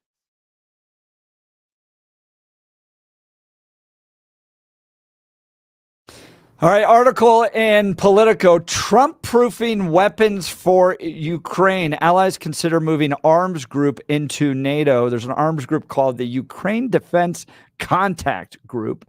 It includes 3 European officials, 1 U.S. official with knowledge of that's the people who have knowledge of this group and how it works. But they want to move this into NATO control, okay, in order to protect it from domestic deliberations that could affect the funding for the Ukraine war. Listen to this. I just had it. Where'd it go? The effort to pull this all together would be among a series of actions taken to shore up institutions in anticipation of another Trump presidency. Okay. They, sorry, I had this and then it's all gone. That's okay. Okay, here it is. Yeah. Sorry. Transferring the group to NATO would be a significant move towards cementing Western support for Ukraine's war for the foreseeable future amid Europe's fear of a return of Trump to the White House. Okay, not my fear of spending tax dollars in this. Fear of a return of Trump to the White House. In the near term, domestic politics in the U.S. and other countries is already threatening to cut off funding to send Kiev additional weapons. Formalizing this group within NATO, so not U.S. control, now NATO, would go a long way towards protecting support for Ukraine from changes in U.S. and Western governments, experts said, and particularly from Trump. You can't argue the merits of this war on its own. You got to come up with schemes to protect funding of arms to Ukraine from a duly elected president of the United States. That just drives me up the wall on this. And this is why I was even hesitant of what was happening in Texas on the border. The president has certain powers. And when you undercut those powers, I think you undercut the presidency of the United States. If you don't like what Joe Biden's doing on the border, you elect a different president. That's the check on these types of situations. You don't like what we're doing in NATO and Ukraine and the funding of arms in this war, we elect a different president. But these guys, this is where I start to really get the sense that there's a uniparty, that there's operations within the government to keep never-ending wars going. When you try to keep Donald Trump from being able to do what he's been duly elected to do. Pull us out of NATO? This isn't about pulling out of NATO. This is about continuing to fund Ukraine. And if the people of the United States go, we don't want to do this anymore, and you come up with little schemes to continue to keep it going. But didn't we want NATO to take more of a forward-facing look? Didn't we want? If NATO wants to do that without our tax dollars, I'm fine with that. But that's what they're doing. This is continuing to take our tax dollars. Well, here's the thing is, if you're part of NATO, then you continue to fund the stuff, unless you're going to become a deadbeat like Donald Trump accuses other nations of being. So if you're advocating that the U.S. become a deadbeat and not pay our bills, that's fine. But we're part of the organization, and the organization is saying we need more control over what is going on as far as supply, because one country that has been leading so often now is showing that they don't want to be part of the group. Right. So maybe we should take control inside of the group and not let that one party control it. And that's been the argument for 2 years. If they're willing to take the control without our tax dollars, why without? Willing to do it? Aren't we part of NATO? We don't give them tax money anymore? Because that's Donald Trump's argument, is that there are people in NATO that are not footing the bill. They're not contributing. And your solution then is to turn around and be them. I don't understand. Help me understand that. Well, NATO can have its own debate in itself as to whether or not we should be a part of that anymore. But in this case, what I'm pointing out, right? Okay. I mean, no. There's fair arguments on that. I'm not saying I'm embracing it, but I think that in this case, what you have being done is a uniparty that wants to continue to fund this war in Ukraine. And even if Donald Trump's elected, we're going to find out ways to continue to send arms to this war, even if the president of the United States and the people of this country don't want to be a part of it. Let's go to Nick in Denver. Nick, you're on the Jeff and Bill Show, News Talk 710 KNUS. Good morning, Nick. Good morning. Let me just make a few comments on my own about Ukraine. Ukraine obviously is right next to Russia, and Ukraine was pushing to join NATO, which I thought was a mistake. And the Russians do have a legitimate grievance on a security level. They didn't want a country like Ukraine in NATO right next door. So that should have been clarified right from the very beginning. The Russians have been invaded many, many times through history. So they're a little bit more sensitive than we are with foreign countries coming into their country. Now, as far as NATO is concerned, we should stay in NATO, but we should make it abundantly clear that the rest of the members have to start pulling their weight, because for 40 years, they have, except for one or two countries, they have underfunded their military, and we, the American taxpayer, have been basically footing the bill to defend Europe, and we can't afford to do it anymore. We're $34 trillion in the hole. We simply don't have the money. Yep. Yeah. And how do you feel about the fact that they're trying to Trump-proof weapons for Ukraine? Because these weapons aren't just coming from other people. They're coming from our country. And they're trying to figure out ways to keep that flow of weapons to Ukraine, even if Donald Trump gets elected and the people of the United States are like, we don't want to be involved in this anymore. Well, I don't agree with that, because it comes with all kinds of ancillary problems. And it boils down to they hate Trump and they want to tie his hands no matter what, doing anything. If he should get elected. So I don't agree with that. But it is a fact that the NATO countries, except for a couple of countries, have not funded their military. They just haven't. Yeah. And they've relied on us. And we can't afford to do that anymore. Yeah.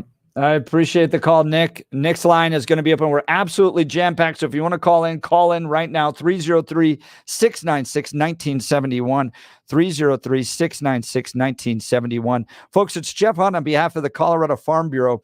Whether you pulled out your skis or snowmobiles this last winter, it was a great year for winter fun. But the snow means even more to Colorado's agriculture. And I want to tell you about our state's farmers and ranchers and what they're doing to protect our future water resources. The people of Colorado agriculture continue improving the efficiency of their irrigation systems and adopting farming practices that help crops use less water to grow.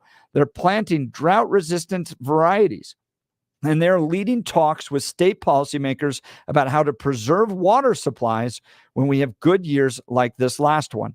My friends at the Colorado Farm Bureau are leaders in water conservation and water policy. They understand how to balance water for crops and water for families, and they're doing more with less. You can do your part, and I recommend you join and become a member today. Go to coloradofarmbureau.com. That's coloradofarmbureau.com. Sarah Castle Rock, you're on the Jeff and Bill Show, News Talk 710 KNUS. Good morning. Good morning. Thank you for taking my call. I think the NATO treaty can be renegotiated, but right now we are at war, whether we acknowledge it or not. It's very simple. Putin is meeting with whom? He met with South Africa. He's meeting with the Hamas people. He's meeting with people who hate us. Let's just be honest. Those meetings are not about making America great. So we have to expand our view. Sure, we don't want to pay for everything, but we can cut other areas. World Health Organization, we can cut. We give to so many other organizations that we can cut. But the military effort, that is unnecessary evil. It's not about just are we paying for it. I think the bigger issue is when Putin and Hamas and whatever they're planning and the other people he meets with publicly come after us, who's going to share information?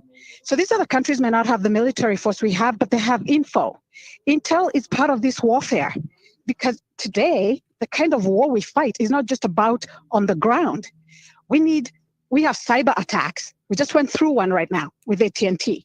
So this is broader than that. So I think we have to think bigger than just who's paying Sarah, for it. This is my question. You said we're at war, whether or not we like it or not. Why not declare war? We can't officially declare war because it's covert war. When AT&T is attacked, how is that war? It's war because they have our info, but it's not declared war. What I'm saying is we have to shift. This is not World War I or II. Our wars are now no longer fought on the ground.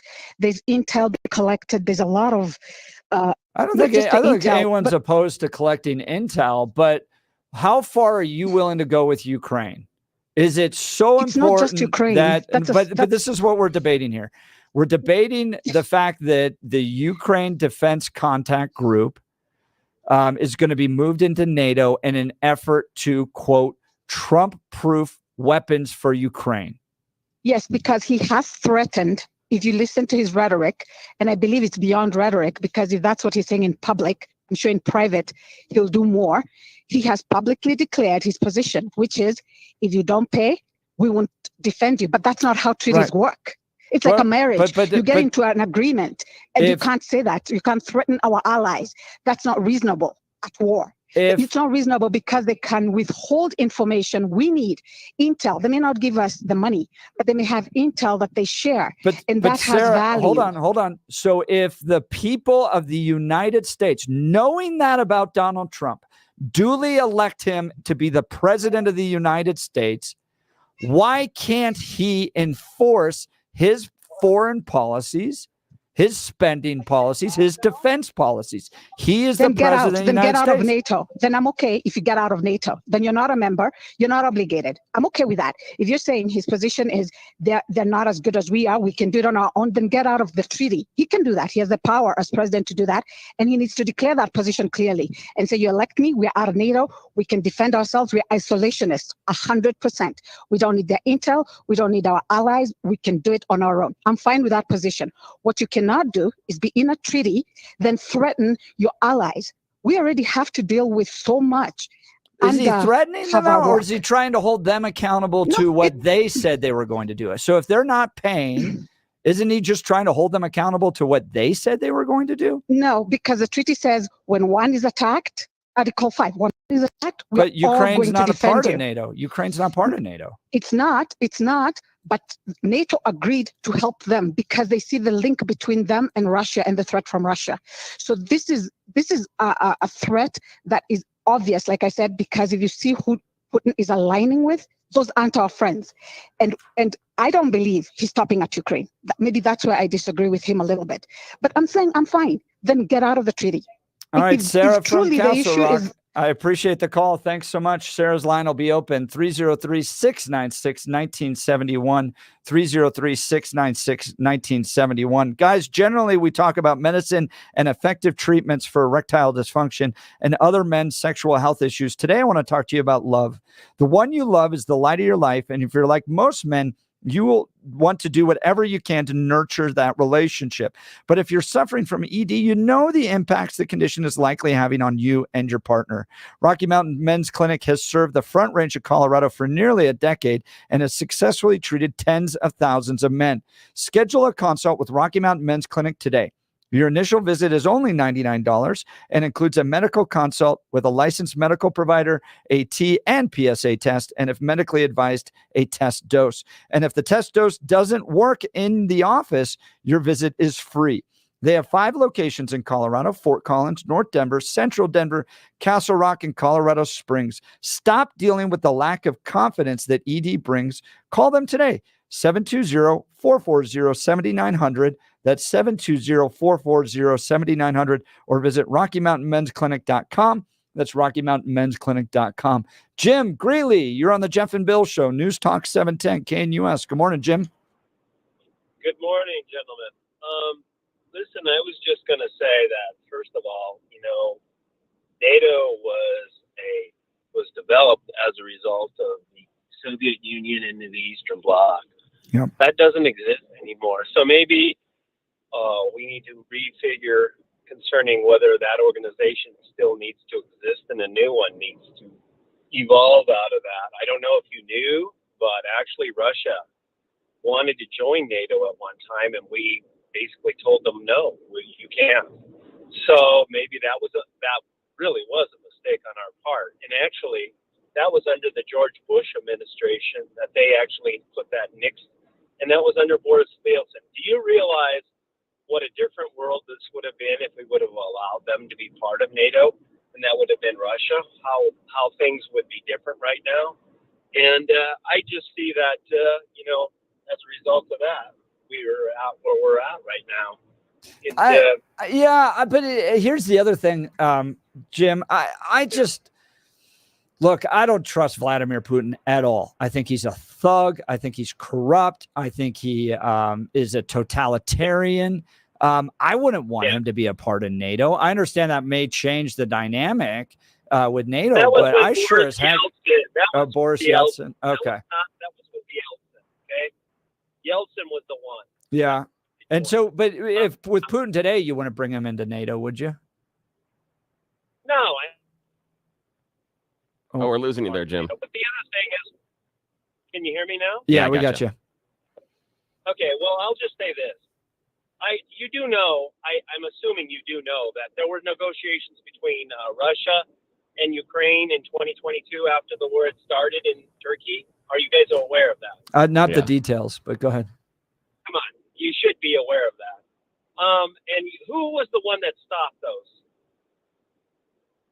I don't remember, but I'm guessing that we put our. It was Boris Johnson from the UK. Oh, UK, yeah. From the UK. Yes, okay. Who did he come there to represent? He represented us. And why did we do that? Why did we stop that? That's a good question. Why do you feel we did, Jim? Because our military industrial complex is heavily involved with selling arms, and we wanted that war to get rid of some weapons. I think we did. I think that BlackRock is a bad character, and they want war wherever they can have it, and they want to fund it with our weapons. Jim, appreciate the call. Thanks so much. I mean, look, when you have a headline that we're Trump-proofing weapons for Ukraine, it lends legitimacy to Jim's claim that we have these uniparty wars that just continue and continue and continue. And look, I don't know if Donald Trump's going to be elected in November. If Joe Biden is, and part of what gets Joe Biden elected is that he wants to continue to defend Ukraine, and Congress is willing to pass supplemental funding packages to defend Ukraine. That's what the people of the United States want to do. I can disagree with that. I cannot, but that's the way our government's set up. When you decide that if Donald Trump's going to be elected and we need to therefore Trump-proof the weapons so they continue to flow to Ukraine, that's where I get frustrated. I mean, all right. But if I took that example there, I mean, we have Joe Biden that's in the presidency and he's in charge, but we have members of Congress that are preventing funding from going through. So the idea right to do that. So I know, but the idea that either the choice of presidency being Trump or Biden is going to be a mandate for either funding Ukraine or cutting it off is incorrect, because we see that right now, that it doesn't matter what side is going to be in the White House, the other side is going to be angry. And still, I understand what you're saying about NATO, but NATO, the push has been have NATO take more control. And now you're mad that NATO is trying to take more control. And this is all against the backdrop. Our weapons. they're NATO weapons once we give them. I mean, it's not like that's silly. The idea that they become NATO weapons and we get to take them back if we're mad about it. That's what Trump's thing is. His thing is, if I don't feel you're paying enough, I will let Russia do whatever the hell they want to you. And that's what he said. That was the threat, is that we will not. It's not You just that step up and pay then if you really believe the idea is the threat was we will let them do whatever you want. And that goes back to our earlier caller talking about the violation of the treaty. His direct threat was we will let them do whatever they want to you, which is very interesting. I'm just curious how many functional democracies we are willing to give over to Putin. Is it 1? Is it 2? Is it 5? How many democracies does he get? What's the choice? I'm just But he curious. hasn't taken any NATO ones yet. No, but I didn't ask So that. now How many we're- functional but democracies? no, you kind of are. You're like going, No. well, if they take a functional democracy, Yeah, how many? in light of our relationship with NATO? Yeah. No, I'm just wondering how many we want to give him. I just wanted the list. Where's our threshold? Yeah. How many of them? I don't care if they're in And NATO is or it Iran. our job? I mean, gosh, The dude, I issue feel is like we're coming back into democracy. like Vietnam discussions. Yeah, Are and we also gonna Iraq allow War. Vietnam to fall. Well, Iraq War, Afghanistan. I mean, we can go through a series of them. Korea. And I mean, we have can do a worked whole out lot. great for us. I think Yeah, it's a very I fair understand. critique to be like, what do we get after all Yeah, that? I just want to know. I just want to know how many democracies he gets. What does he get as many as he wants? Should he just give And us are a you list? willing to put Should we get American a list? troops on the ground to defend them? Depends on where they are. If it's in a NATO country, yes. If it's not in a NATO country, I'm not as willing to do that. And that's why I think the way we are spending money in Ukraine is relatively effective right now. We haven't spilled a single drop of American blood, and we've put most of the money sent to Ukraine back into the American economy. And at the same time, we have taken out 1/3 of one of our major the opponent's fighting forces. A third of their functioning armies gone. That is a phenomenal investment.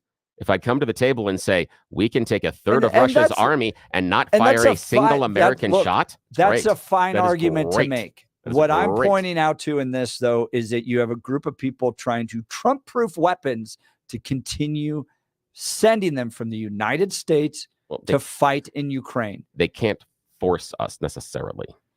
So It's it where- is U.S. weapons, though. They are U.S. weapons. Yeah. And again, if we want to become a deadbeat, like we have been throwing that term around for other nations, if we want to become what we said we hated, fair enough. But we don't get critique anymore. We don't get to. If that's the idea that if you're doing this, we're going to pull back all of our resources, don't then complain that some other country isn't putting resources into it. Give us Stop. a call, 303-696-1971, or text us on the 710 KNUS app. We'll get to those. You're listening to The Jeff and Bill Show. News Talk 710, KNUS.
All right, great conversation we're having, especially on the text messages and phone lines, as to whether or not Trump proofing Ukraine so this never-ending war continues,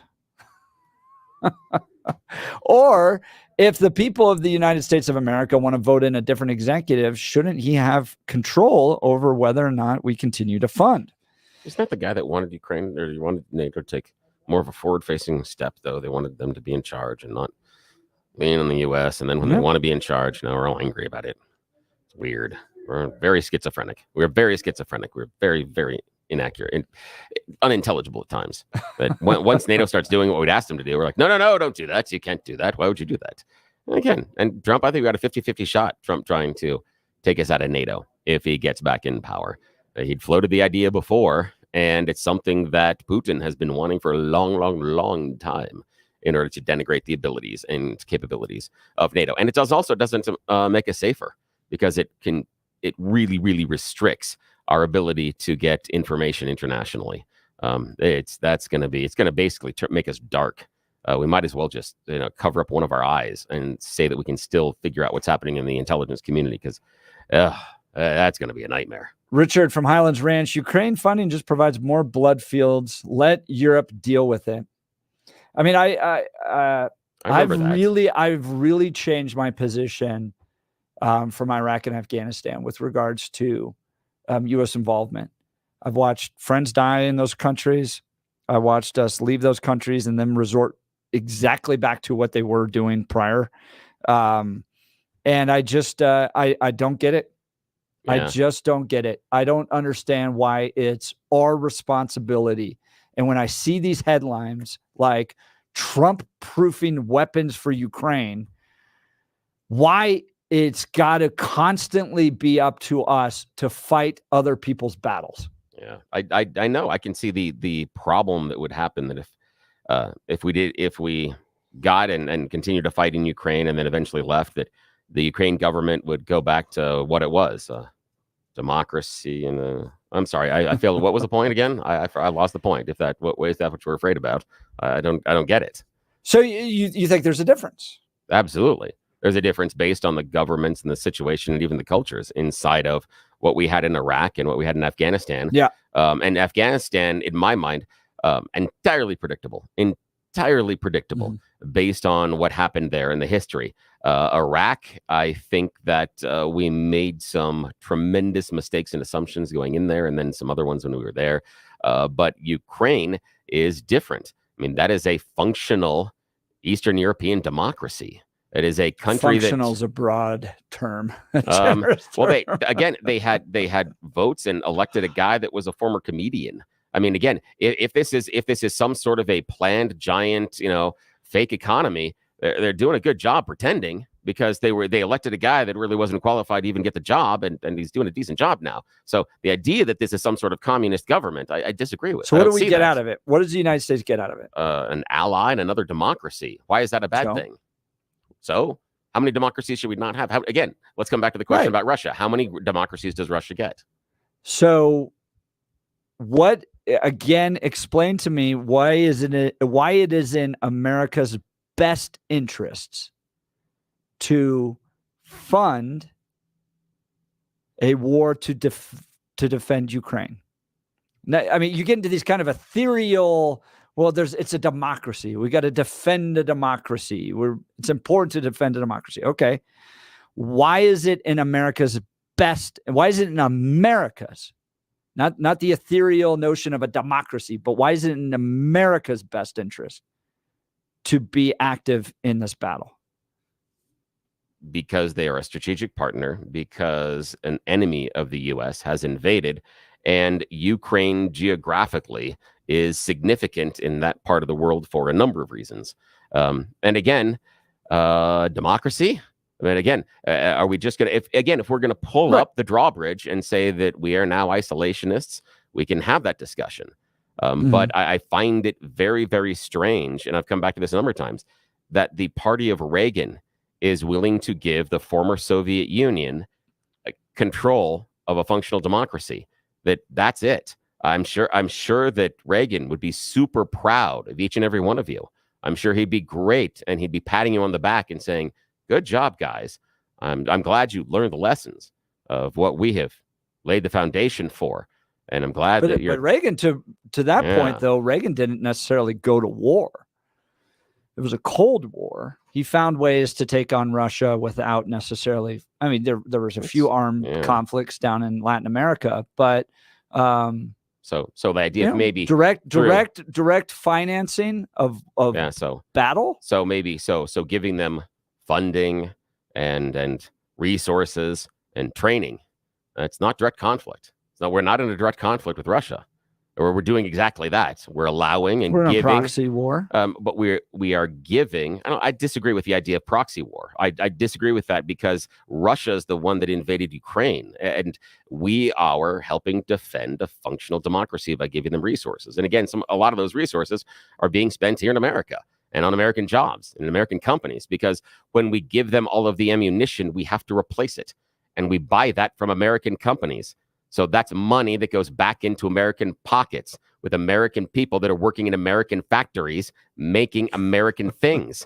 Yet, somehow, that is the great thing that is tearing down America, that we can't possibly do that, even though we are eroding the military capability of a major adversary and not spilling a drop of blood, which kind of would go back to the idea of the Cold War, finding ways to have this type of conflict adjudicate itself without actually shooting them. And so, we're doing that. And if the American people are like, we're done with this, we don't want to engage it anymore, and we elect a president that doesn't want to be active in this anymore, do you think it's right that they're, quote, Trump-proofing weapons from the United States, coming up with ways to continue the flow of weapons, even if the American people are like, no?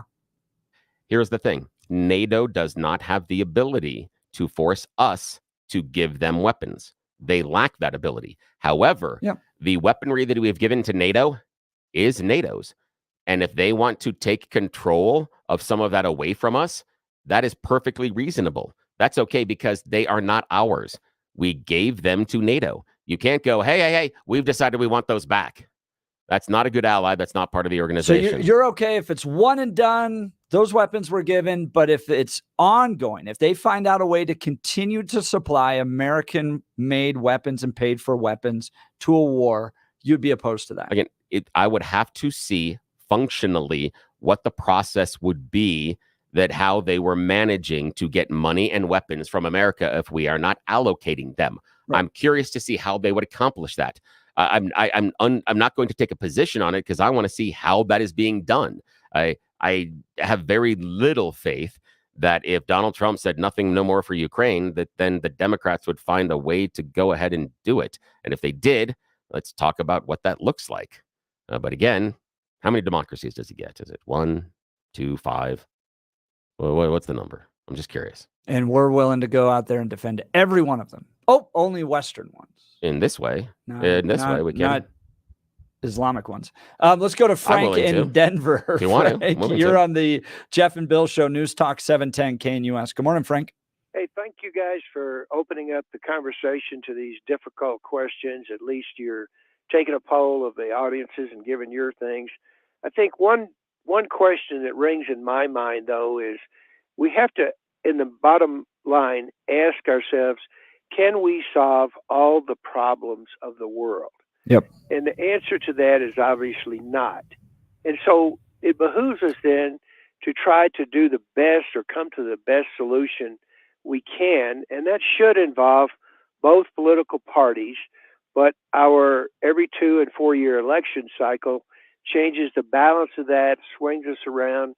I'm sure other people look at us with either amusement or disgust. And it's interesting to see England's solution after 1,000 years. They don't do some period of time. They can vote a leader out with one vote. Yeah, that even seems more chaotic to me. It is in a way. Ours seems more stable. Yeah. But yet we waste a lot of energy. But we have to pick and choose our battles.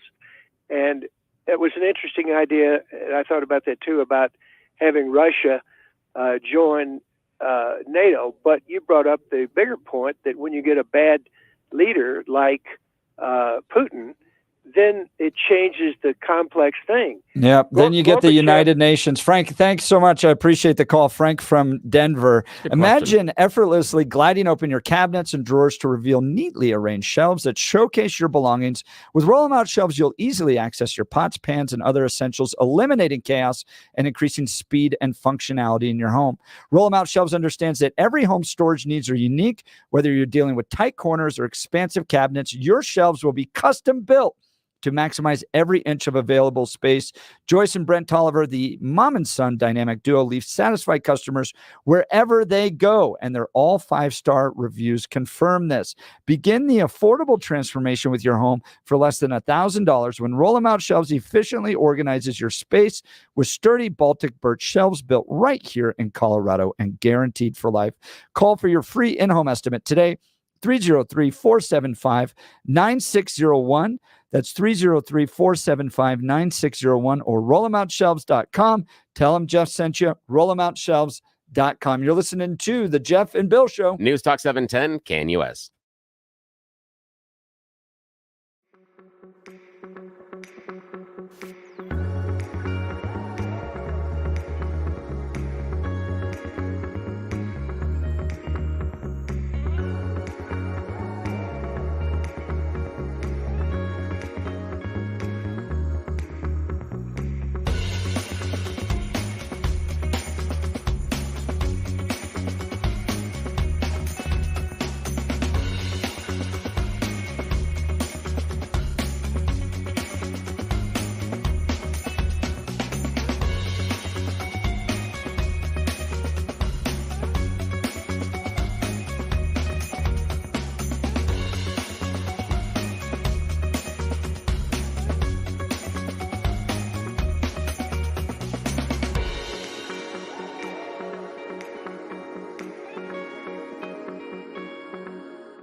It's been a great show. If you missed any of it, go to 710knus.com. A whole lot that we talked about today, from Trump leading Biden in 6 swing states to Jeff Landry in Louisiana saying, if you don't stand for the national anthem, you're going to lose your student scholarship.